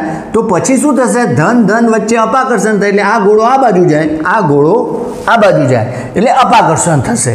તો આપણે શું કર્યું કે કોઈ આધાર ઉપરથી દોરી વડે લટકાવેલી બે બરુની ગોળીઓ સંપર્કમાં રાખી. હવે એમની જોડે સંપર્કમાં રેશમના કપડા સાથે ઘસેલો કાચનો સળિયો લાવે, ધન વિદ્યુતભારી. તો શું થશે? કાચના સળિયાના સંપર્કના લીધે બરુની ગોળીઓ ઉપર પણ ધન વિદ્યુતભાર સ્થાનાંતરણ પામશે, એટલે બંને બરુની ગોળીઓ સરખી ધન વિદ્યુતભારિત બનશે. આ પણ ધન બનશે, આ પણ ધન બનશે. ધન ધન વચ્ચે અપાકર્ષણ થાય, એટલે અપાકર્ષણ કેટલું થાય? એ તો એના ઉપર કેટલો વિદ્યુતભાર આવે છે. ઓછો વિદ્યુતભાર આવે તો ઓછું અપાકર્ષણ થાય, વધારે વિદ્યુતભાર આવે તો વધારે અપાકર્ષણ થાય, પણ અપાકર્ષણ થાય. એ જ રીતના જો તમે કાચનો સળિયો ધન વિદ્યુતભારિત ના લાવો અને તમે બિલાડીના ચામડા અથવા તો ફળ સાથે ઘસેલો પ્લાસ્ટિકનો ઋણ વિદ્યુતભારિત સળિયો લાવો તો શું થાય? તો જો આ પ્રયોગ છે એવો ને એવી આકૃતિ અહીંયા પણ છે કે આધાર છે, આધાર દોરી સાથે બરુની પીઠબોલ લટકાવેલા છે, સંપર્કમાં છે. હવે ઋણ વિદ્યુતભારિત પ્લાસ્ટિકનો સળિયો લાવે. તમે ઋણ વિદ્યુતભારિત સળિયો લાવશો તો ઋણ વિદ્યુતભારિત બંને ગોળા ઉપર ટ્રાન્સફર થશે, સરખા પ્રમાણમાં ટ્રાન્સફર થાય, અને બંને ગોળા સરખા હોવા જોઈએ. હા, એની શરત છે આઈડેન્ટિકલ, તો સરખા પ્રમાણમાં ટ્રાન્સફર થાય.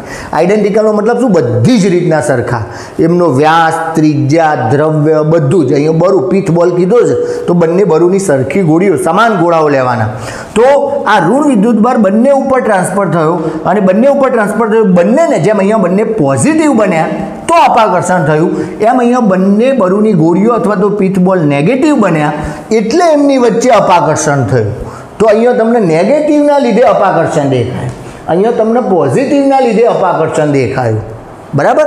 હવે એક ત્રીજો પ્રયોગ કરીએ આપણે શું કરીએ? આ રીતના આધાર ઉપરથી પેલામાં સંપર્કમાં રાખ્યા હતા ને એના બદલે હવે શું કરીએ કે એક આધાર ઉપરથી બરુની ગોળી લટકાવો અને થોડી દૂર, સહેજ દૂર બીજા આધાર ઉપરથી બીજી બરુની ગોળી લટકાવો. હવે એક બરુની ગોળીના સંપર્કમાં કાચનો સળિયો ધન વિદ્યુતભારિત લાવો અને બીજું બરુની ગોળીના સંપર્કમાં પ્લાસ્ટિકનો ઋણ વિદ્યુતભારિત સળિયો લાવો. આપણે પેલી ઘર્ષણ કરી દેવાનું અને પછી સળિયો લાવવાનો. એટલે શું થશે? આ કાચના સળિયા ઉપરથી ધન વિદ્યુતભાર આ પહેલી બરુની ગોળી ઉપર ટ્રાન્સફર થશે. એ જ રીતના આ પ્લાસ્ટિકના સળિયા ઉપરથી ઋણ વિદ્યુતભાર આ બીજી ગોળી ઉપર ટ્રાન્સફર થશે. એટલે હવે શું બન્યું મિત્રો? એક ધન બન્યું અને બીજું ઋણ બન્યું. તો ધન અને ઋણ વચ્ચે શું થાય? આકર્ષણ થાય, ધન અને ઋણ વચ્ચે શું થાય? આકર્ષણ. તો જો અમે અહીંયા આકર્ષણ બતાવ્યું છે. તો આ તો બહુ સિમ્પલ વસ્તુ છે, પણ ચોપડીની અંદર થોડા વાક્યો એવા વિચિત્ર લખેલા છે કે તમે વાંચો એટલે તમને આઈડિયા આવે નહીં, બરાબર? એટલે બધા વિદ્યાર્થીઓ કન્ફ્યુઝ થઈ જાય. તો બસ તમે આટલું ખાલી ધ્યાન રાખશો એટલે તમને આવડી જશે, બરાબર? આ ધન અને ઋણ આવા પ્રયોગો કોણે કરેલા? તો બેન્જામિન ફ્રેન્કલિને કરેલા. અને એના ઉપરથી વિદ્યુતભારના એમને બે પ્રકાર પાડેલા, ધન વિદ્યુતભાર અને ઋણ વિદ્યુતભાર, કે જેમને એને કીધું કે વિદ્યુતભારની અથવા તો ચાર્જની પોલારિટી છે, જેને કહેવાય વિદ્યુતભારનું ધ્રુવત્વ.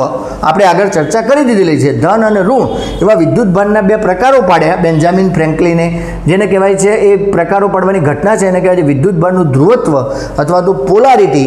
કોણે આવું કર્યું? તો અમેરિકન વૈજ્ઞાનિક બેન્જામિન ફ્રેન્કલિને કર્યું. ચલો મિત્રો, હવે આપણે નીટ, ગુજકેટ, JEE માટે અમુક સ્ટ્રેટ ફોરવર્ડ જે પ્રશ્નો પૂછાય તો એવા થોડા મુદ્દાઓ જોઈ લઈએ, બરાબર? એ મુદ્દાઓ પૈકી પહેલું છે કે આ જે ઘર્ષણ વિદ્યુતનો પ્રયોગ છે એમાં આપણે ઘસીએ છીએ એટલે એક ધન બને છે અને ઋણ બને છે, પણ ઘસવા માટે આપણે કાર્ય કરીએ છીએ, ઉર્જા વાપરીએ છીએ. તો ખરેખર એવું કહેવાય છે કે ઘર્ષણ વિદ્યુતના પ્રયોગમાં ઘર્ષણ માટે જે ખર્ચાયેલી, પદાર્થને ઘસવા માટે જે ખર્ચાયેલી ઉર્જા છે એ ઉર્જા પેલા હાજર રહેલા પદાર્થોમાં વિદ્યુતભાર સ્વરૂપે જમા થાય છે. એટલે એ પદાર્થો કેવા બને છે? એક ધન બને છે અને બીજો ઋણ બને છે, એવું પણ કહી શકાય છે. ઘર્ષણ વિદ્યુતના પ્રયોગમાં પદાર્થને ઘસવા માટે ખર્ચાયેલી ઉર્જા હાજર રહેલ ધન અને ઋણ વિદ્યુતભારોને છૂટા પાડવા માટે વપરાતી હોય છે. એક ધન બને છે અને ઋણ એટલે વિદ્યુતભાર છૂટા પડી ગયા, તો એ છૂટા પડવા માટે ખરેખર આ ઘસવા માટે ખર્ચાયેલી ઉર્જા છે એ વપરાય છે એમ કહેવાય છે. એટલે વિધાન આવું હોય તો તમારે યાદ રાખવાનું ખાલી મિત્રો, બરાબર? પદાર્થમાં આવેલા ઇલેક્ટ્રોન અને પ્રોટોનની સંખ્યા જો સરખી હોય તો આપણે જેટલા પોઝિટિવ એટલે નેગેટિવ એને તટસ્થ કહીએ. પણ જો પદાર્થમાં ઇલેક્ટ્રોન અને પ્રોટોનની સંખ્યા સરખી ન હોય, જો પ્રોટોન વધારે, ધેટ મીન્સ ઇલેક્ટ્રોન ઓછા હોય તો એ પદાર્થ પોઝિટિવ કહેવાય, અને જો ઇલેક્ટ્રોન વધુ હોય તો એ પદાર્થ નેગેટિવ કહેવાય. આપણે જાણીએ છીએ. તો પદાર્થમાં આવેલા ઇલેક્ટ્રોન અને પ્રોટોનની સંખ્યા સરખી ન હોય ત્યારે એ પદાર્થને આપણે વિદ્યુતભારિત કહીએ છીએ, કે વિદ્યુતભારિત થયો કહેવાય. જો સરખી સંખ્યા હોય તો એ પદાર્થ વિદ્યુતની દ્રષ્ટિએ કેવો કહેવાય મિત્રો? તટસ્થ કહેવાય. તો આ ટૂંકા પ્રશ્નો મેં શું કર્યું છે, નીટ અને JEEમાં જે પ્રશ્નો છે નીચે ઓપ્શનો આપે છે ને કાઢી નાખ્યા છે અને એમાંથી સીધા વાક્યો બનાવી દીધા છે, જેથી શું થાય કે તમે એક વખતે વિધાન વાંચી લો એટલે આ તો બહુ સહેલા વાક્યો છે એટલે તમને આવડી જાય, એટલા માટે. ઓકે, ઘર્ષણ વિદ્યુતના પ્રયોગમાં મેં કહ્યું એમ કે ઘર્ષણ વિદ્યુતમાં એક પદાર્થ ધન બને અને બીજો પદાર્થ ઋણ બને. તો ધન બને છે એના માટે એવું ન કહેવાય કે એ ધન મેળવીને ધન બન્યો, પરંતુ શું કહેવાય? ઇલેક્ટ્રોન ગુમાવીને ધન બન્યો. તો ઘર્ષણ વિદ્યુતના પ્રયોગમાં પદાર્થ ધન વિદ્યુતભાર મેળવીને ધન નથી બનતો, પણ એ ઇલેક્ટ્રોન ગુમાવીને ધન બને છે. એ શું થાય છે? ઇલેક્ટ્રોન ગુમાવીને ધન બને છે. તો એ તો આપણે અગાઉ પણ ચર્ચા ઘણી બધી વખતે કરી દીધી, એટલે આ ભૂલ થાય નહીં. કોઈ પણ પદાર્થ ઇલેક્ટ્રોન ગુમાવીને ધન બને અને ઇલેક્ટ્રોન મેળવીને ઋણ બને. ઇલેક્ટ્રોન ગુમાવીને ધન બને એટલે એનું દળ ઘટે, ઇલેક્ટ્રોન મેળવીને ઋણ બને એટલે એનું દળ વધે, બરાબર? જે પદાર્થ ઇલેક્ટ્રોન ગુમાવે છે આપેલા બે પદાર્થો પૈકી, તો એ બે પદાર્થો પૈકી એવું કહેવાય કે આપેલા બે પદાર્થો પૈકી જે પદાર્થ ઇલેક્ટ્રોન ગુમાવે છે એનું વર્ક ફંક્શન પેલા બીજા પદાર્થ કરતાં ઓછું હશે, અને બીજા પદાર્થનું વર્ક ફંક્શન પહેલા પદાર્થ ઉપર કે જે ઇલેક્ટ્રોન ગુમાવે છે એના કરતાં વર્ક ફંક્શન વધુ હશે. તો આ મિત્રો ભૂલતા નહીં. ઘર્ષણ વડે તટસ્થ પદાર્થને વિદ્યુત ભારિત કરી શકાય. આપણે જોયું કે ભાઈ કાચનો સળિયો વિદ્યુતની દ્રષ્ટિએ તટસ્થ હતો, રેશમનું કપડું પણ વિદ્યુતની દ્રષ્ટિએ તટસ્થ હતું, પણ આપણે ઘર્ષણની પ્રક્રિયાને અંતે એમને વિદ્યુત ભારિત કરી દીધા. તો ઘર્ષણ વડે તટસ્થ પદાર્થને વિદ્યુત ભારિત કરી શકાય છે. વિદ્યુત ભારિત પદાર્થ વિદ્યુતની દ્રષ્ટિએ, હવે કોઈ એક પદાર્થ વિદ્યુત ભારિત છે, દાખલા તરીકે આપણે કાચના સળિયાને વિદ્યુત ભારિત કર્યો અને પછી બરુની ગોળી સાથે જોડે લાવ્યા, તો એ બરુની ગોળી શરૂઆતમાં તો તટસ્થ હતી. બરુની ગોળી શું હતી? તટસ્થ હતી. પણ શું થયું? પેલો વિદ્યુત ભારિત ગોળો પેલા બરુની ગોળીના સંપર્કમાં આવ્યો, એટલે પેલા વિદ્યુત ભારિત ગોળા ઉપરથી પેલી બરુની ગોળી ઉપર વિદ્યુત ભાર ટ્રાન્સફર થયો અને પરિણામે બરુની ગોળી કે જે તટસ્થ હતી એ પણ કેવી બની? વિદ્યુતભારિત બની. જો ધન વિદ્યુતભાર સંપર્કમાં લાવ્યા હોત તો બરુની ગોળી ધન બની, ઋણ વિદ્યુતભાર સંપર્કમાં લાવ્યા તો બરુની ગોળી ઋણ બની. એનો મતલબ કે વિદ્યુતભારિત પદાર્થની મદદથી તટસ્થ પદાર્થને વિદ્યુતભારિત કરી શકાય છે. તો વિદ્યુતભારિત પદાર્થ વિદ્યુતની દ્રષ્ટિએ તટસ્થ પદાર્થ પર આકર્ષણ લગાડી શકે છે. એ તટસ્થ પદાર્થ ઉપર શું વિદ્યુતભારિત કરે અને પરિણામે એ આકર્ષણ લગાડી શકે છે. શરૂઆતમાં થાય શું કે જે તટસ્થ પદાર્થ હોય એ તટસ્થ પદાર્થમાં જેટલા પોઝિટિવ હોય એટલા નેગેટિવ હોય. હવે દાખલા તરીકે તમે આના જોડે તમે નેગેટિવ લાવ્યા તો નેગેટિવ લાવશો એટલે થશે શું કે આની અંદર જે નેગેટિવ હશે એવું જરૂરી નથી કે આ બાજુ જ નેગેટિવ હોય, આ બાજુ એ નેગેટિવ હોય. તો આ નેગેટિવ છે ને આ બાજુ આવતા રહેશે, આ બાજુ આવતા રહેશે, આ બાજુ, અને અહીંયા તમને પોઝિટિવ જ દેખાશે. એટલે પોઝિટિવ અને નેગેટિવ વચ્ચે શું થાય?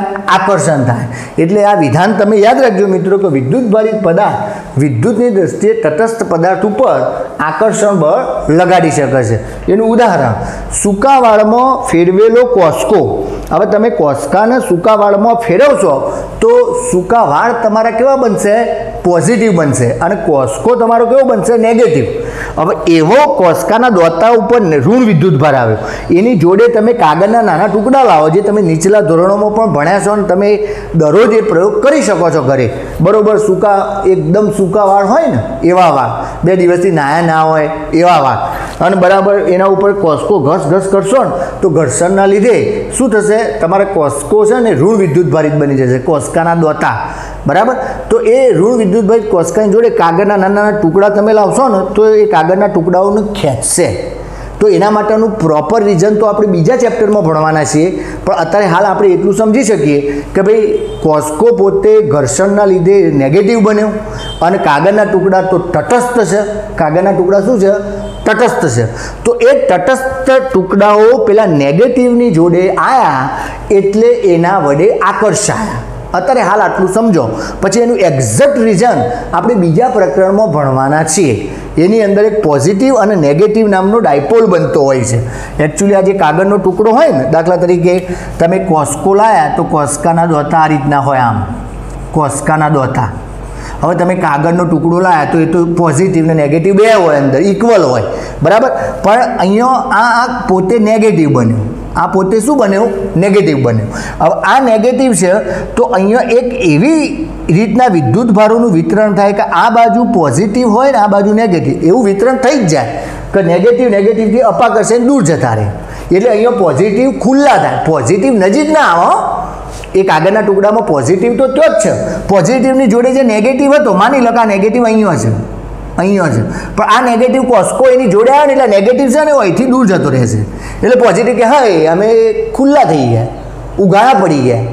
બરાબર, એટલે પોઝિટિવ તો ખુલ્લો થાય. બરાબર, એટલે આ પોઝિટિવ ને પછી આ નેગેટિવ, તો આ બંને વચ્ચે આકર્ષણ થાય કે ના થાય? થાય. જો કદાચ અહીંયા પોઝિટિવ ચાર્જ હોત, અહીંયા પોઝિટિવ ચાર્જ હોત, કોઈ રીતના તમે કોસ્કાને પોઝિટિવ કર્યો તો અહીંયા શું થોત? કાગળના ટુકડાની અંદર, તો કાગળના ટુકડાની અંદર મેં કહ્યું એમ કે પોઝિટિવ અને નેગેટિવ બે છે. તો આ પોઝિટિવ અને નેગેટિવ બે છે તો એમાંથી નેગેટિવ છે ને એ એનાથી આકર્ષાશે, એટલે નેગેટિવ વધારે નજીક જશે, આમ જશે નેગેટિવ. આ નેગેટિવ વધારે નજીક જાય એટલે નેગેટિવ પોઝિટિવ વચ્ચે શું થાય? આકર્ષણ. જો પોઝિટિવ નજીક લાવો તો નેગેટિવ પોઝિટિવની નજીક જાય અને આકર્ષાય. જો નેગેટિવ કાગળના ટુકડા નજીક લાવો તો નેગેટિવ કાગળના ટુકડા કોસ્કાથી દૂર જાય, પરિણામે કોસ્કાને એવું દેખાય કે એની જોડે પોઝિટિવ છે. બધા કિસ્સાઓમાં ટૂંકમાં પોઝિટિવ અને નેગેટિવ જ જોડે દેખાય બે પદાર્થોના. ટૂંકમાં સૂકા વાળમાં ફેરવેલો કોસ્કો હોય એવા કોસ્કાની નજીક, એટલે થયું શું વ્યાપક રીતના કે કોઈપણ તટસ્થ પદાર્થ હતો એને આપણે વિદ્યુતભારિત કરી દીધો. બરાબર, અને એના ઉપર આકર્ષણ લગાડ્યું. પાછું કેવું લગાડ્યું? આકર્ષણ લગાડ્યું. આકર્ષણ બળ, એમાં અપાકર્ષણ ના હોય. એક વિદ્યુતભારિત પદાર્થ છે અને બીજો તટસ્થ પદાર્થ છે. તો વિદ્યુતભારિત પદાર્થ તટસ્થ પદાર્થ ઉપર આકર્ષણ બળ લગાડે, અપાકર્ષણ બળ ના લગાડે. એ તમે યાદ રાખજો મિત્રો. તો સૂકા વાળમાં ફેરવેલા કોસ્કા વડે કાગળના નાના ટુકડા આકર્ષાય છે, આ આપણે જાણીએ છીએ. એ જ રીતના મિત્રો ગુંદરમાં ચિકાસવાળું ગુંદર હોય, તમે ગુંદર હોય એમાં ચિકાસવાળું દ્રવ્ય હોય છે.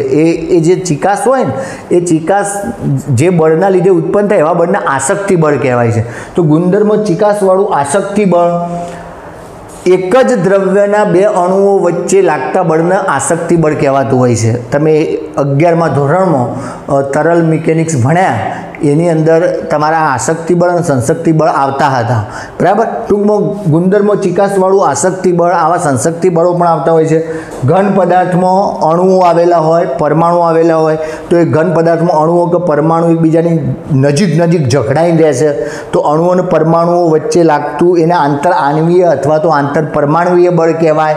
એ રીતના પૃષ્ઠતાણનું બળ તમે આગળના 11મા ધોરણમાં ભણી ગયા છો, તો એવું પૃષ્ઠતાણનું બળ, આ બધા જ બળો ખરેખર તો એવું કહેવાય છે કે મૂળભૂત રીતે વિદ્યુતીય બળો છે. બધા જ બળો મૂળભૂત રીતે શું છે? વિદ્યુતીય બળો છે. એટલે એકબીજાની જોડે જોડે નજીક નજીક રાખવાનો પ્રયત્ન કરે છે. તો આ બધા જ બળો મૂળભૂત રીતે વિદ્યુતીય બળો છે. ઘર્ષણ વિદ્યુતના પ્રયોગમાં એક પદાર્થ પરથી જ વિદ્યુતભાર, અને વિદ્યુતભાર તરીકે ઇલેક્ટ્રોન જ જાય, પ્રોટોન ના જાય, ઇલેક્ટ્રોન બીજા પદાર્થ ઉપર જાય છે. આ વિધાન વારંવાર આપણે રિપીટ કરી રહ્યા છીએ. અને એનો મતલબ એ કે કોઈ નવો વિદ્યુતભાર ઉત્પન્ન ના થયો. બે પૈકી એકને વિદ્યુતભાર ગુમાવ્યો અને બીજાએ વિદ્યુતભાર મેળવ્યો, બસ થયું તો એટલું જ. દાખલા તરીકે અહીંયા 4 પોઝિટિવ હતા અને 4 નેગેટિવ હતા. અહીંયા 4 પોઝિટિવ છે અને 4 નેગેટિવ છે. હવે અહીંથી આ બે જો, એટલે ટોટલ કેટલા થયા? પોઝિટિવ 4 4 8 પોઝિટિવ છે ટોટલ, અને એ રીતના 8 નેગેટિવ છે. હવે થયું શું કે આ નેગેટિવ અહીંયા આવી ગયા, તો આ બન્યો ધન, +2 બન્યો, અને આ બન્યો -2. એ તો મેં તમને સમજાયું.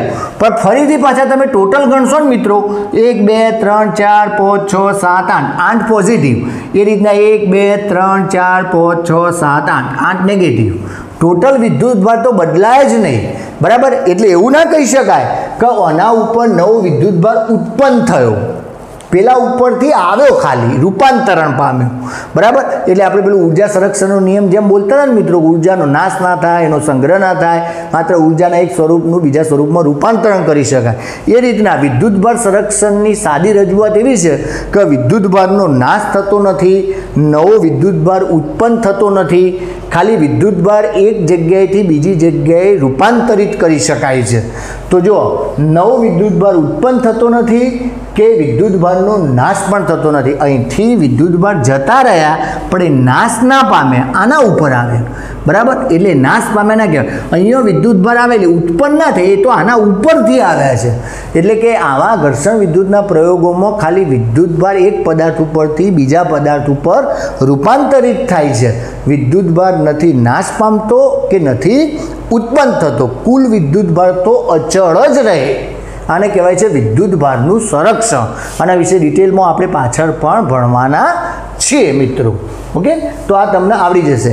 ઇલેક્ટ્રોનના વિદ્યુતભારનું મૂલ્ય આપણે જાણીએ છીએ કે 1.6 × 10⁻⁹ કુલમ. તો આ મૂલ્ય શોધવાનો યશ એ રોબર્ટ મિલિકાન નામના વૈજ્ઞાનિકને જાય છે. તો ઇલેક્ટ્રોનના વિદ્યુતભારનું મૂલ્ય કોણે શોધ્યું? તો મિલિકાન નામના વૈજ્ઞાનિકે શોધ્યું. એમણે ઓઇલ ડ્રોપ ઇમર્શનનો પ્રયોગ કરેલો, તેલના ટીમ્પાનો પ્રયોગ કરેલો, અને એના ઉપરથી એમણે ઇલેક્ટ્રોનના વિદ્યુતભારનું મૂલ્ય શોધેલું. ખાલી તમે નામ યાદ રાખજો કે ઇલેક્ટ્રોનના વિદ્યુતભારનું મૂલ્ય શોધનાર વૈજ્ઞાનિક એ રોબર્ટ મિલિકાન હતા. હતો ના બોલાય, હો, કોઈ પણ વૈજ્ઞાનિક છે એ બહુ મહાન કાર્ય કરીને ગયા છે, એટલે હતો એવો શબ્દ પ્રયોગ આપણાથી થાય નહીં. આપણે હવે બધા બોલવામાં શિસ્ત ગુમાવી ચૂક્યા છીએ અને પાછા બીજાને શીખવાડવા જઈએ કે તને બોલતા નહીં આવડતું. પહેલાં આપણે તો શીખીએ, બરાબર. એટલે કોઈ પણ વૈજ્ઞાનિક ન્યૂટન આવ્યો હતો, મોદી આવ્યો હતો, એ આપણા દેશના વડાપ્રધાન છે, બરાબર. તો મોદી આવ્યો તો વોટ ડુ યુ મીન? તમારા પપ્પાને અથવા તો કાકાને કોઈ નામથી બોલાવો તો તમને કેવું ખોટું લાગે? એમ વડીલ હોય અથવા તો કોઈ મોટા પદ ઉપર રહેલા હોય અથવા તો કોઈ મોટું સંશોધન કરેલું હોય તો એટલીસ્ટ એમને માનથી બોલાવવાનું મિત્રો. પેલું એવા શબ્દો વાપરવાના નહીં કે આવ્યો તો જોતો ને એવું બધું, બરાબર. ચાલો હવે થોડી સામાન્ય ખ્યાલ મેળવી લઈએ મિત્રો, વાહક અને અવાહક. હવે દાખલા તરીકે તમે રેશમના કપડા સાથે કાચના સળિયાને ઘસો તો કાચનો સળિયો ધન બનશે, બરાબર. એ રીતના તમે કોઈ પણ બીજો કોઈ વાહક સળિયો હોય એને વિદ્યુતભારિત કરેલો હોય અને એવો વિદ્યુતભારિત સળિયો ડાયરેક્ટ તમે તમારા હાથમાં પકડો તો વિદ્યુતભારિત સળિયો તમે તમારા હાથમાં પકડશો અને તમારા પગ सीधा जमीनना संपर्कमां हशे तो ए विद्युत आपणुं शरीर पण विद्युतने ट्रांसफर थवा दे छे। विद्युतनी दृष्टिए शुं वाहक छे तो ए विद्युत भार आपणा शरीर मार्फते जमीनमां जतो रहेशे। विद्युत भार आपणा शरीर मार्फते शुं थशे जमीनमां जतो रहेशे। एटले ए जे वाहक सळियो तमे पकड्यो छे विद्युत भारित सळियो ए सळियो पछी विद्युत भारित रहेशे नहीं। बराबर। हवे ए ज सळियो के जेने तमे विद्युत भारित कर्यो छे एटले तमे डायरेक्ट हाथमां ना पकड़ो अने तमे एना उपर आवुं अवाहक पड लगावो अने अवाहक पड करी अने ए सळियाने दाखला तरीके कोई रेशमना कपड़ा साथे घसी अने विद्युत भारित करो। ए सळियाने तमे विद्युत भारित करो। वचमां शुं आव्युं जो सळियो एनो ए ज छे। पहला विद्युत भारित सळियो हतो हवे पण विद्युत भारित सळियो छे पण पहला किस्सामां विद्युत भारित सळियाने तमे आम पकड्यो એટલે શું થયું સળિયા ઉપરનો વિદ્યુત ભાર તમારા શરીર ઉપર ટ્રાન્સફર થયો અને શરીરમાંથી વિદ્યુત ભાર જમીનમાં જતો રહ્યો એટલે પછી સળિયા ઉપર વિદ્યુત ભાર રહેશે નહીં। પણ હવે જો એ સળિયાને તમે આ જ રીતના કાચના સળિયાને અથવા તો પ્લાસ્ટિકના સળિયાને તમે ઘસી અને વિદ્યુત ભારિત બનાવો અને એના છેડે આવું અવાહક હેન્ડલ રાખેલું હોય અને એ હેન્ડલને તમે પકડો તમે વિદ્યુત ભારિત ભાગને ન પકડો અને તમે પછી ચેક કરો તો એ વિદ્યુત ભાર એ સળિયા ઉપર રહેશે। એ વિદ્યુત ભાર આપણા શરીર મારફતે જશે જમીનમાં જશે નહીં કારણ કે વચ્ચે આ અવાહક માધ્યમ આવી ગયું તો એને પેલા વિદ્યુત ભારને જવા દીધો નહીં। વિદ્યુત ભારને એને જવા દીધો નહીં તો આ ફરક છે। બરાબર। એટલે શરૂઆતના કિસ્સામાં શું થયું કે તમે સીધે સીધો એને પકડ્યો તો એના લીધે શું થયું કે વિદ્યુત ભાર આપણું શરીર પણ વિદ્યુત ભારનું વહન થવા દે છે એટલે આપણું શરીર પણ વિદ્યુત ભારને આ સળિયા ઉપરથી ટ્રાન્સફર કરીને જમીનમાં મોકલી દેશે એટલે સળિયા ઉપર કોઈ વિદ્યુત ભાર રહેશે નહીં। બીજા કિસ્સામાં આપણે શું કર્યું એ જ સળિયાને વિદ્યુત ભારિત કર્યો અને આવું અવાહક સ્ટેન્ડ રાખ્યું અને સ્ટેન્ડને પકડ્યું। બરાબર। અને વિદ્યુત ભારિત સળિયો આપણે જોયું તો વિદ્યુત ભાર જતો રહેતો નથી પણ વિદ્યુત ભાર ત્યાં રહે છે કારણ કે વચ્ચે અહીંયા અવાહક ભાગ આવી ગયો। તો આના આધારે આપણે અવાહક અને સુવાહક પદાર્થનો સામાન્ય ખ્યાલ મેળવીએ મિત્રો। બરાબર। તો વાહક અને અવાહક વાહક એટલે જે વિદ્યુત ભારનું વહન થવા દે જે પદાર્થ એને વાહક કહેવાય અને જે પદાર્થ વિદ્યુત ભારનું વહન ન થવા દે એને અવાહક કહેવાય। બરાબર। જે પદાર્થ વિદ્યુત ભારનું વહન થવા દે અથવા તો વિદ્યુતને ટ્રાન્સફર કરવા દે એ પદાર્થને વાહક કહેવાય। જે પદાર્થ વિદ્યુતને ટ્રાન્સફર ન કરવા દે એને અવાહક કહેવાય। સાદી ભાષામાં જે વિદ્યુતને ટ્રાન્સફર કરવા દે એની અંદર મુક્ત ઇલેક્ટ્રોન આવેલા હોય ट्रांसफर करवा दे एमां मुक्त इलेक्ट्रॉन आवेला होय अने जे ट्रांसफर न करवा दे एमां आवा मुक्त इलेक्ट्रॉन न होय। मुक्त इलेक्ट्रॉन न होय इलेक्ट्रॉन ज ना होय तो भाई ट्रांसफर जे आवन जावन थवानी छे इलेक्ट्रॉन ज थवानी छे पण आवा अवाहकमां इलेक्ट्रॉन रहता ज नथी एटले ट्रांसफर थवा देशे नहीं। अहीं आपणे एक प्रयोग कर्यो छे मित्रों। आपणे बिलाड़ीना चामड़ा साथे घसेलो प्लास्टिकनो सळियो आपणे लीधो। बराबर। जे ऋण विद्युत भारित बनी गयो प्लास्टिकनो ऋण विद्युत भारित सळियो हवे एनी साथे आपणे एक सुवाहक एल्युमिनियम के तांबानो तार लीधो। तांबू के एल्युमिनियमनो सुवाहक तार लीधो अने एना नीचे पेली बरूनी गोળી पीठ बॉल આપણે અહીંયા પીઠ બોલ રાખ્યો જોઈન્ટ રાખ્યો। હવે શું થશે જો આ પ્લાસ્ટિકનો સળિયો પોતે નેગેટિવ છે આ નેગેટિવ છે આપણે જોઈએ એમ કે બિલાડીના ચામડા સાથે પ્લાસ્ટિકના સળિયાનું ઘર્ષણ કરાવી તો પ્લાસ્ટિકનો સળિયો ઋણ વિદ્યુત ભારિત બની જાય। હવે એ નેગેટિવ આ વચ્ચે સુવાહક છે એટલે શું વિદ્યુત ભારને જવા દે એટલે નેગેટિવ આમાંથી ટ્રાન્સફર થાય એટલે નેગેટિવ અહીંયા આવશે અહીંયા આવશે અહીંયા આવશે અહીંયા આવશે અહીંયા આવશે એટલે નેગેટિવ અહીંયા આવશે એટલે આના ઉપર આવશે નેગેટિવ પીચ બોલ ઉપર નેગેટિવ આવી જશે ટ્રાન્સફર થઈ જશે। એટલે શું થયું કે એવી વખતે આ પીચ બોલ અથવા તો બરૂની ગોળી વિદ્યુત ભારિત થશે પણ કેવા વિદ્યુત ભારિત થશે નેગેટિવ થશે। હવે આવો જ પ્રયોગ આપણે બીજી રીતના કરીએ। જે વચ્ચેનો સળિયો એલ્યુમિનિયમ કે તાંબાનો હતો એને બદલે આપણે નાયલોનની દોરી રાખીએ। नायलॉन दोरी आ ऋण विद्युत भारित प्लास्टिक सळियो छे। ऋण विद्युत भारित प्लास्टिक सळियो छे पण हवे नायलॉन दोरी साथे बांधेली बरूनी गोળી राखीए तो शुं थयुं अहींया ऋण विद्युत भार छे आ ऋण विद्युत भार पण वच्चे नायलॉन दोरी आवी गई के जे अवाहक छे जे अवाहक छे एमां इलेक्ट्रॉन होय नहीं। बराबर। એટલે નાયલોનની દોરી આવી ગઈ એટલે અહીંથી ઇલેક્ટ્રોન અહીંયા જઈ શકશે નહીં। અહીંયા ઇલેક્ટ્રોન જઈ શકે નહીં। ના જાય, અને ના જાય તો પછી આના ઉપર ઇલેક્ટ્રોન આવે નહીં, તો પછી આ વખતે બરુની ગોળી વિદ્યુત ભારિત થશે નહીં, એટલે કે બરુની ગોળી વિદ્યુત ભારિત ન થાય. તો એનો મતલબ કે આ બરુની ગોળીને વિદ્યુત ભારિત કરવા માટે એની સાથે જે દોરી અથવા તો તાર રાખેલો હતો એ કેવો હોવો જોઈએ? સુવાહક હોવો જોઈએ. તો એ વિદ્યુતને જવા દે, બરાબર. અને ટ્રાન્સફર ન કરવો હોય વિદ્યુત ભારને, તો એની સાથે જોડેલો તાર અથવા તો દોરી કેવી હોવી જોઈએ? અવાહક હોવી જોઈએ. તો વિદ્યુત ભારને ટ્રાન્સફર ન થવા દે એટલે એ વિદ્યુત ભારિત બનશે નહીં. તો આ પ્રયોગથી તમે સમજી શકો છો કે ભાઈ આ પ્લાસ્ટિકના ઋણ વિદ્યુતભારી સળિયા સાથે આવી કોઈ પણ ધાતુનો તાર લીધો, મોટાભાગની ધાતુઓ વિદ્યુતની સુવાહક છે, તો ધાતુનો તાર હોય અને એની સાથે પીઠબોલ કે બરુની ગોળી રાખેલી હોય, તો પેલો ધાતુ છે એના લીધે શું થશે? એ વિદ્યુતભારને જવા દેશે, અને વિદ્યુતભારને જવા દેશે, પરિણામે આના ઉપર જે વિદ્યુતભાર હશે એ વિદ્યુતભાર ટ્રાન્સફર થઈ અને બરુની ગોળી ઉપર આવશે.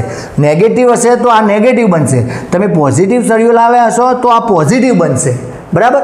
પણ જો વચ્ચે નાયલોનની દોરી એવું અવાહક અથવા પ્લાસ્ટિકની દોરી એવો અવાહક પદાર્થ તમે લાવી દીધો અને નીચે બરુની ગોળી લટકાવી, તો પછી પેલો વિદ્યુતભાર ત્યાંથી એના ઉપર ટ્રાન્સફર નહીં થાય, અને નહીં થાય પરિણામે બરુની ગોળી વિદ્યુત ભારિત થશે નહીં. તો આ પ્રયોગ તમને આવડતો હોવો જોઈએ. તો આના ઉપરથી આપણને ખબર પડે કે જે પદાર્થ વિદ્યુત ભારને જવા દે, વહન કરે, વિદ્યુત ભારનું સહેલાઈથી વહન થવા દે એવા પદાર્થને વાહક કહેવાય, અને જે પદાર્થ વિદ્યુત ભારનું વહન ન થવા દે એવા પદાર્થને અવાહક કહેવાય. જે પદાર્થ વિદ્યુત ભારનું ખૂબ સારી રીતે વહન કરે એને સુવાહક કહેવાય. એને શું કહેવાય મિત્રો? સુવાહક. સુવાહક એટલે સરસ રીતના વહન થવું, સાદી ભાષામાં કહું તો સરસ વહન. એ રીતના સુકન્યા એટલે શું કહેવાય? સારી કન્યા. સુકન્યા એટલે શું કહેવાય? સારી કન્યા. એ રીતના સુપર એટલે સારામાં સારું, સારામાં સારું. પણ આમાં એક અપવાદ છે મિત્રો, સુવર. તો પછી તમે એવું ના કહી શકો કે સારો વર, એને સુવર જ કહેવાય. એને શું કહેવાય? સુવર કહેવાય. એટલે બધી જગ્યાએ શું લાગુ પડે એટલે સારું એવું નથી હોતું. ઓકે, ચાલો તો વાહકની વ્યાખ્યા મિત્રો જોઈએ. જે પદાર્થો વિદ્યુત ભારનું વહન કરી શકે, વિદ્યુત ભારને ટ્રાન્સફર કરવા દે, તો એવા પદાર્થો એ વાહક પદાર્થો કહેવાય. એમાં મુક્ત ઇલેક્ટ્રોન હોય છે. મેં તમને આગળ પણ કીધું, આપણે ત્રીજા ચેપ્ટરમાં પણ વાહક, અવાહક અને અર્ધવાહક તમે નીચલા ધોરણમાં પણ ભણી ગયા છો, મને ખબર છે. અને આપણે આ 12મામાં પણ ત્રીજા ચેપ્ટરમાં ભણવાના જ છીએ, પણ અત્યારે ખાલી એક સામાન્ય ખ્યાલ મેળવી લેવાનો છે. તો વિદ્યુત ભારનું વહન કરી શકે એવા પદાર્થોને વાહક કહેવાય, અને જે પદાર્થો વિદ્યુત ભારનું વહન ન કરે એવા પદાર્થોને અવાહક કહેવાય. જે વાહક હોય એમાં મુક્ત ઇલેક્ટ્રોન હોય, અવાહકમાં મુક્ત ઇલેક્ટ્રોન હોતા નથી. તમને વાહકોના ઉદાહરણ કે મિત્રો, તો તમને ખબર છે મોટાભાગની ધાતુઓ વિદ્યુતની વાહક છે. આપણું શરીર, બોડી એ પણ વિદ્યુતનું વાહક છે. આપણી પૃથ્વી એ પણ વિદ્યુતની વાહક છે. તો બધી જ મોટાભાગની ધાતુઓ, શરીર આપણું, પૃથ્વી, બધા જ શરીર, એનિમલ બોડી પણ આવી જાય એમાં, એ બધા વિદ્યુતના વાહક છે. અવાહક કાચ, પોર્સેલિન, લાકડું, રબર, પ્લાસ્ટિક વગેરે અવાહક છે. આ તો તમે જાણો છો, એટલે આમાં આપણે બહુ એટલું બધું આગળ જતા નથી. હવે દાખલા તરીકે તમે મિત્રો બે સરખા ગોળા લીધા, એક ધાતુનો ગોળો લીધો કે જે વાહક ગોળો છે, અને બીજો અધાતુનો ગોળો લીધો. જેમ અહીંયા બધી ધાતુઓ અવાહક હોય એમ અહીંયા બધી મોટાભાગની અધાતુઓ અવાહક હોય. એક ધાતુનો વાહક ગોળો લીધો અને એક અધાતુનો અવાહક ગોળો લીધો. અધાતુનો અવાહક ગોળો લીધો. બંને ઉપર તમે સરખો વિદ્યુત ભાર મૂક્યો કોઈ રીતના. જેમ આપણે કીધું ને કે પ્લાસ્ટિકનો સળિયો તમે નેગેટિવ કરીને મૂકો, કાચનો સળિયો તમે પોઝિટિવ કરીને મૂકો, ગમે તે રીતના. તો તમે કોઈ રીતના સરખો વિદ્યુત ભાર મૂક્યો. દાખલા તરીકે ઉદાહરણ તરીકે મેં 4 વિદ્યુત ભાર મૂક્યા. અહીંયા 4 મૂક્યા, અહીંયા 4 મૂક્યા, અહીંયા 4 મૂક્યા. તો ધાતુ શું કરશે મિત્રો? આ જે વિદ્યુત ભાર મૂક્યો ને, વિદ્યુત ભારનું વહન થવા દે. હવે જો આ ધાતુ હોય ને, તો આ વિદ્યુત ભારને શું કરશે ખબર છે? સમગ્ર ધાતુ ઉપર વિદ્યુત ભારને વિતરિત કરી દેશે. વ્યવસ્થિત રીતના પાથરી દે.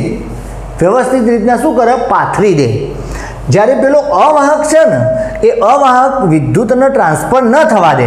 એટલે તમે જો વિદ્યુત ભાર જેટલા ભાગ ઉપર મૂક્યો છે ને, એટલા જ ભાગ ઉપર વિદ્યુત ભાર રહે. બીજા ભાગ ઉપર તમને વિદ્યુત ભાર દેખાય નહીં. જ્યારે ધાતુમાં શું થાય, પેલો મૂકે તો વિદ્યુતભાર તમે એક જગ્યાએ, પણ એ વિદ્યુતભાર સમગ્ર ધાતુની સપાટી ઉપર, પૃષ્ઠ ઉપર સરખી રીતના વિતરિત થઈ જાય. આવા કિસ્સામાં ધ્યાન રાખવાનું, ધાતુની અંદર કદી વિદ્યુતભાર, આવો વિદ્યુતભાર જતો નથી. આવી ધાતુ હોય તો આની અંદર વિદ્યુતભાર હોય નહીં. તમે ઉપર મૂક્યો હોય તો એ વિદ્યુતભાર કદી અંદર ના જાય. દાખલા તરીકે લોખંડનો ગોળો લીધો તો તમારે એવું માનીને જ ચાલવાનું કે વિદ્યુતભાર સપાટી ઉપર જ હોય, અંદર ના હોય. એ આપણે પ્રકરણ 2 માં ડિટેલમાં ભણવાના છીએ, બરાબર. અત્યારે હાલ પૂરતું ખાલી તમે યાદ રાખો કે એક સરખી ત્રિજ્યાનો, બરાબર, ધાતુનો વાહક ગોળો લીધો, બીજો અધાતુનો અવાહક ગોળો લીધો, બંને ઉપર સરખો વિદ્યુતભાર કોઈ એક જગ્યાએ આના ઉપર મૂક્યો અને આના ઉપર મૂક્યો તો ધાતુના ગોળા ઉપર વિદ્યુતભાર વિતરિત થઈ જશે, બરાબર, પૃષ્ઠ ઉપર, સપાટી ઉપર, અંદર નહીં જાય. અંદર વિદ્યુતભાર ન હોય, ખાસ યાદ રાખવાનું, સપાટી ઉપર જ હોય. પોલો ધાતુનો ગોળો હોય કે નક્કર ધાતુનો ગોળો હોય, વિદ્યુતભાર હંમેશા સપાટી ઉપર જ વિતરિત થાય, અંદર ન જઈ શકે, બરાબર. જ્યારે અવાહકની અંદર તમે વિદ્યુતભાર જેટલા ભાગ ઉપર મૂક્યો છે તો જ પડ્યો રહેશે, એ વિતરિત થશે નહીં, એટલે કે વહન પામશે નહીં. તો આ વાહક અને અવાહક વિશેની સામાન્ય માહિતી હતી મિત્રો. બીજી થોડીક માહિતી મિત્રો આપેલી છે અર્થિંગની. આપણે આપણા ઘરની અંદર દરેકના ઘરમાં અર્થિંગ કરેલું જ હોય. દરેકના ઘરમાં જ્યારે વાયરિંગ થતું હોય એટલે ઇલેક્ટ્રિશિયન ભાઈ જે હોય એ શું કરે, એક તાંબાનો જાડો વાયર લે અને એ વાયર લઈને આપણા ઘરની બાજુમાં એક ઊંડો ખાડો કરે અને એ ઊંડા ખાડામાં એક તાંબાની જાડી પ્લેટ રાખે. એની કનેક્ટેડ હોય પ્લેટ, વેલ્ડિંગ કરેલી પ્લેટ હોય, બરાબર. અને પ્લેટ મૂકી અંદર કોલસા, મીઠું, પાણી બધું નાખીને ઊંડા ખાડાને પૂરી દેવામાં આવે અને એ અર્થિંગનો વાયર પછી આપણા કનેક્શનોમાં દરેક જગ્યાએ એ કનેક્ટેડ હોય. પછી આપણે ટીવી, ફ્રીજ, આપણા ઇલેક્ટ્રોનિક ઉપકરણો છે એ ઉપકરણોમાં આપણે પેલું પ્લગ લગાવતા હોઈએ છીએ. તો એમાં 3 મેલ પિન હોય, પ્લગના 3 મેઇન પિન હોય અને આપણે જે પ્લગમાં આપણે ભરાવીએ છીએ તો ખાડા હોય, આવા આમ ખાડા હોય. અને તમે જે દાખલા તરીકે ટીવીનો પ્લગ હોય તો એ પ્લગનો મેલ હોય, તો એક આમાં જાય, એક આમાં જાય ને એક આમાં જાય, બરાબર. તો શું થાય કે આ અર્થિંગ હોય. અર્થિંગના લીધે શું થાય કે કોઈક વખતે ઇલેક્ટ્રોનિક ઉપકરણમાં, દાખલા તરીકે ટીવીમાં કોઈ વિદ્યુતભારની ખામી સર્જાય, બરાબર, કોઈ એવું શોર્ટ સર્કિટ થયું, બરાબર, તો એ વખતે શું થાય, વધારાનો વિદ્યુતભાર આ અર્થિંગના લીધે એ જમીનમાં જતો રહે. જમીનમાં, આપણી જમીન છે ને ઇલેક્ટ્રોનનો ભંડાર છે, એ ઇલેક્ટ્રોનને સ્વીકારવાની પણ દાનત ધરાવે છે અને ઇલેક્ટ્રોન આપી પણ શકે. આપણી જમીન શું કરે, તમે આ રીતના આવું કર્યું હોય અને દાખલા તરીકે આ ભાગ કોઈ એવી ઘટના બની અને એને લીધે અહીંયા તમારે નેગેટિવ ચાર્જ વધી ગયો, નેગેટિવ ચાર્જ, તો નેગેટિવ ચાર્જ જે છે એને જમીનમાં જતો રહે. નેગેટિવ ચાર્જ એટલે જમીનમાં ઇલેક્ટ્રોન જતા રહે, ઇલેક્ટ્રોન જમીનમાં જતા રહે. તો એ શું થઈ ગયું, એટલો ભાગ વિદ્યુતની દ્રષ્ટિએ તટસ્થ થઈ ગયો, તો એ ઇલેક્ટ્રોનિક ઉપકરણને નુકસાન ના થાય. એ રીતના દાખલા તરીકે પોઝિટિવ ચાર્જ કોઈ જગ્યાએ વધારશે, પોઝિટિવ ચાર્જ, તો શું કરશે, જમીનમાંથી ઇલેક્ટ્રોન ઉપર જાય, જમીનમાંથી ઇલેક્ટ્રોન ઉપર જાય અને આ જેટલો પોઝિટિવ હોય એટલા જ ઇલેક્ટ્રોન જાય. એટલે પોઝિટિવ અને નેગેટિવ એટલા ભાગને શું કરી નાખે, ન્યુટ્રલ કરી નાખે. ટૂંકમાં આપણી જમીન એ શું કરે છે, એ ઇલેક્ટ્રોનને ખેંચવાનું પણ કામ કરે અને જો જરૂર જણાય તો ઇલેક્ટ્રોન આપવાનું પણ કામ કરે. પણ સામાન્ય ચર્ચામાં જો સ્પષ્ટતા ન કરી હોય તો એવું આપણે કહેવાનું કે ભાઈ વધારાના ઇલેક્ટ્રોન જમીનમાં જતા રહે, વધારાના ઇલેક્ટ્રોન જમીનમાં જતા રહે, એટલે આપણા ઇલેક્ટ્રોનિક ઉપકરણને કોઈ નુકસાન થાય નહીં. એટલા માટે દરેક ઇલેક્ટ્રોનિક ઉપકરણોમાં આવું અર્થિંગ કરેલું હોય. એટલે શું થાય, જો આવું ના હોય, અર્થિંગ ના હોય અને આવું જો શોર્ટ સર્કિટ થાય તો તમે એ વસ્તુને પકડો એટલે તમને આંચકો લાગે, એટલે આપણને કરંટ લાગે, એટલે એવું કરંટ ન લાગે એટલા માટે ઘરમાં સારું અર્થિંગ હોવું જરૂરી છે અને બધાના ઘરમાં આવું અર્થિંગ હોય જ છે, બરાબર. મોટે ભાગે આવી ઘટનાઓ બનતી નથી. હવે તો પેલી ઓટોમેટિક સ્વિચો પણ આવી ગઈ છે, એટલે આવી કોઈ ખામી સર્જાય તો એ સ્વિચો પણ હેલ્પ કરતી હોય છે, પણ અર્થિંગ હોવું એ અનિવાર્ય છે, બરાબર. તો અર્થિંગની સામાન્ય એને અંગ્રેજીમાં કહેવાય છે ગ્રાઉન્ડ કરવું અથવા તો ગ્રાઉન્ડિંગ. તો અર્થિંગ વિદ્યુત ભારિત પદાર્થોને પૃથ્વીના સંપર્કમાં લાવતો. બધા પદાર્થોને કોઈ ટીવીના વાયરને ખેંચવાનું એવું ના હોય, મેન એક વાયર ખેંચેલો હોય અને પછી વાયર બધા પ્લગોમાં જતો રહેતો હોય, બરાબર.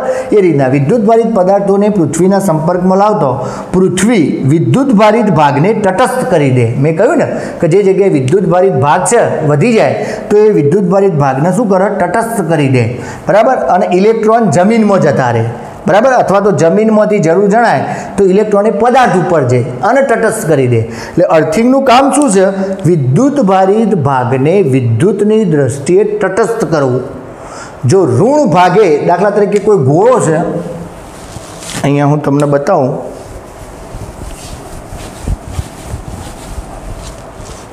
દાખલા તરીકે આવો કોઈ ગોળો આપ્યો છે અને આ ગોળો છે ધન વિદ્યુત ભારિત છે, બરાબર. અને તમને કોઈ કહે કે આનું અર્થિંગ કરો ધન ભાગ જોડે, તો તમે અર્થિંગ કરો એટલે અર્થિંગ માટેનો સિમ્બોલ આવો છે, વધતાથી ઘટતી લીટીઓ, એટલે ગ્રાઉન્ડ કર્યું કહેવાય, અર્થિંગ કર્યું કહેવાય. એ જ રીતના દાખલા તરીકે ઋણ વિદ્યુત ભારિત ગોળો છે અને તમે આનું અર્થિંગ કરો, આનું અર્થિંગ કરો. જો તમે આનું અર્થિંગ, બંને અર્થિંગ એટલે પૃથ્વી સાથેનો સંપર્ક. હવે શું થાય? પૃથ્વી કહો તો ઇલેક્ટ્રોન આપો, એનું કામ શું છે અર્થિંગનું? એટલા ભાગના વિદ્યુતની દ્રષ્ટિએ તટસ્થ કરવું. હવે આ તટસ્થ ક્યારે થાય? તો એટલા નેગેટિવ આવે તો પૃથ્વી શું કરશે? અહીંથી ઇલેક્ટ્રોન મોકલશે, અહીંથી ઇલેક્ટ્રોન મોકલશે ઉપર, અને અહીંયા ઇલેક્ટ્રોન આવશે, અહીંયા આવશે, અહીંયા આવશે, positive negative, positive negative, positive negative, એટલે આ તટસ્થ થઈ ગયો. જો તમે નેગેટિવ સાઈડ અર્થિંગ કરો, નેગેટિવ સાઈડ, આ તો ઇલેક્ટ્રોનનો ભંડાર છે, ઇલેક્ટ્રોન આપી શકે અને ઇલેક્ટ્રોન લઈ શકે. જો ધન હોય તો ઇલેક્ટ્રોન આપો, અને જો ઋણ હોય તો ઇલેક્ટ્રોનને બોલાવી લે કે ચલો આવી જો હેડો, ઇલેક્ટ્રોનને બોલાવી લીધા, બોલાવી લીધા, બોલાવી લીધા, બોલાવી લીધા. તો જો ધન ભાગ આગળ અર્થિંગ કરો તો પૃથ્વીમાંથી ઇલેક્ટ્રોન ધન ભાગ ઉપર જઈ અને ભાગને તટસ્થ કરે. ઋણ ભાગ ઉપર અર્થિંગ કરો તો પૃથ્વીમાં ઇલેક્ટ્રોન જતા રહે અને વિદ્યુતની દ્રષ્ટિએ ભાગને તટસ્થ કરી નાખે, બરાબર. એટલે અર્થિંગ એટલે શું? તો વિદ્યુત ભારિત પદાર્થને પૃથ્વીના સંપર્કમાં લાવતો પૃથ્વી વિદ્યુત ભારિત ભાગને તટસ્થ કરી દે. આપણે વ્યાપક શબ્દો લખી દીધા. વિદ્યુત ભારિત ભાગને તટસ્થ કરી દે. ઇલેક્ટ્રોન જમીનમાં જાય કે જમીનમાંથી ઇલેક્ટ્રોન પદાર્થ ઉપર જાય, આને કહેવાય અર્થિંગ. એટલે અર્થિંગના લીધે આપણા ઇલેક્ટ્રોનિક ઉપકરણોને નુકસાન થતું પણ બચે, આપણને કરંટ લાગતો પણ બચી શકાય, બરાબર. એટલા માટે અર્થિંગ જરૂરી છે. આપણા સ્વિચ બોર્ડમાં આવી 3 પિનો હોય છે, એમાં ઉપરની પિન હોય એને અર્થિંગ કહેવાય. એક જે વાયર હોય પિનની અંદર એ વાયરને કહેવાય છે ફેઝ વાયર, જીવંત wire, live wire, phase, live અથવા તો જીવંત વાયર. અને બીજો વાયર હોય એને ન્યુટ્રલ અથવા તો તટસ્થ વાયર કહેવાય. એટલે જે વિદ્યુતભાર હોય, મેન તમે ટેસ્ટર આ ફેઝમાં ટેસ્ટર ભરાવો તો લાઇટ થાય તમને, બરાબર. આ ન્યુટ્રલમાં લાઇટ થાય નહીં. જે વિદ્યુતભારની ઉર્જા વપરાઈ જાય એ વપરાયેલી ઉર્જાવાળા વિદ્યુતભારને આવન જાવન કરવાનું કામ આ ન્યુટ્રલ વાયર કરે. એટલે એમાં તમને કરંટ ના લાગે ન્યુટ્રલ વાયરમાં, પણ ફેઝમાં તમને કરંટ લાગે. અને જો કોઈ વખતે ખામી સર્જાય તો એ ખામી દૂર કરવાનું કામ આ અર્થિંગ કરી આપે. તો તમને આ સામાન્ય ખ્યાલ મિત્રો હોવો જોઈએ. તો આજનો વિડીયો મિત્રો આપણે અહીંયા પૂરો કરીએ છીએ. બધી સામાન્ય સમજ જ છે, બરાબર. તો તમે એક વખતે MCQ માટે, ગુજકેટ માટે, નીટ માટે, JEE માટે આનો અભ્યાસ કરજો. થિયરી તરીકે લાઇન ટુ લાઇન બિલકુલ તૈયાર કરવાનું નથી. ઓકે, તો આપણે આજનો વિડીયો અહીંયા પૂરો કરીએ છીએ.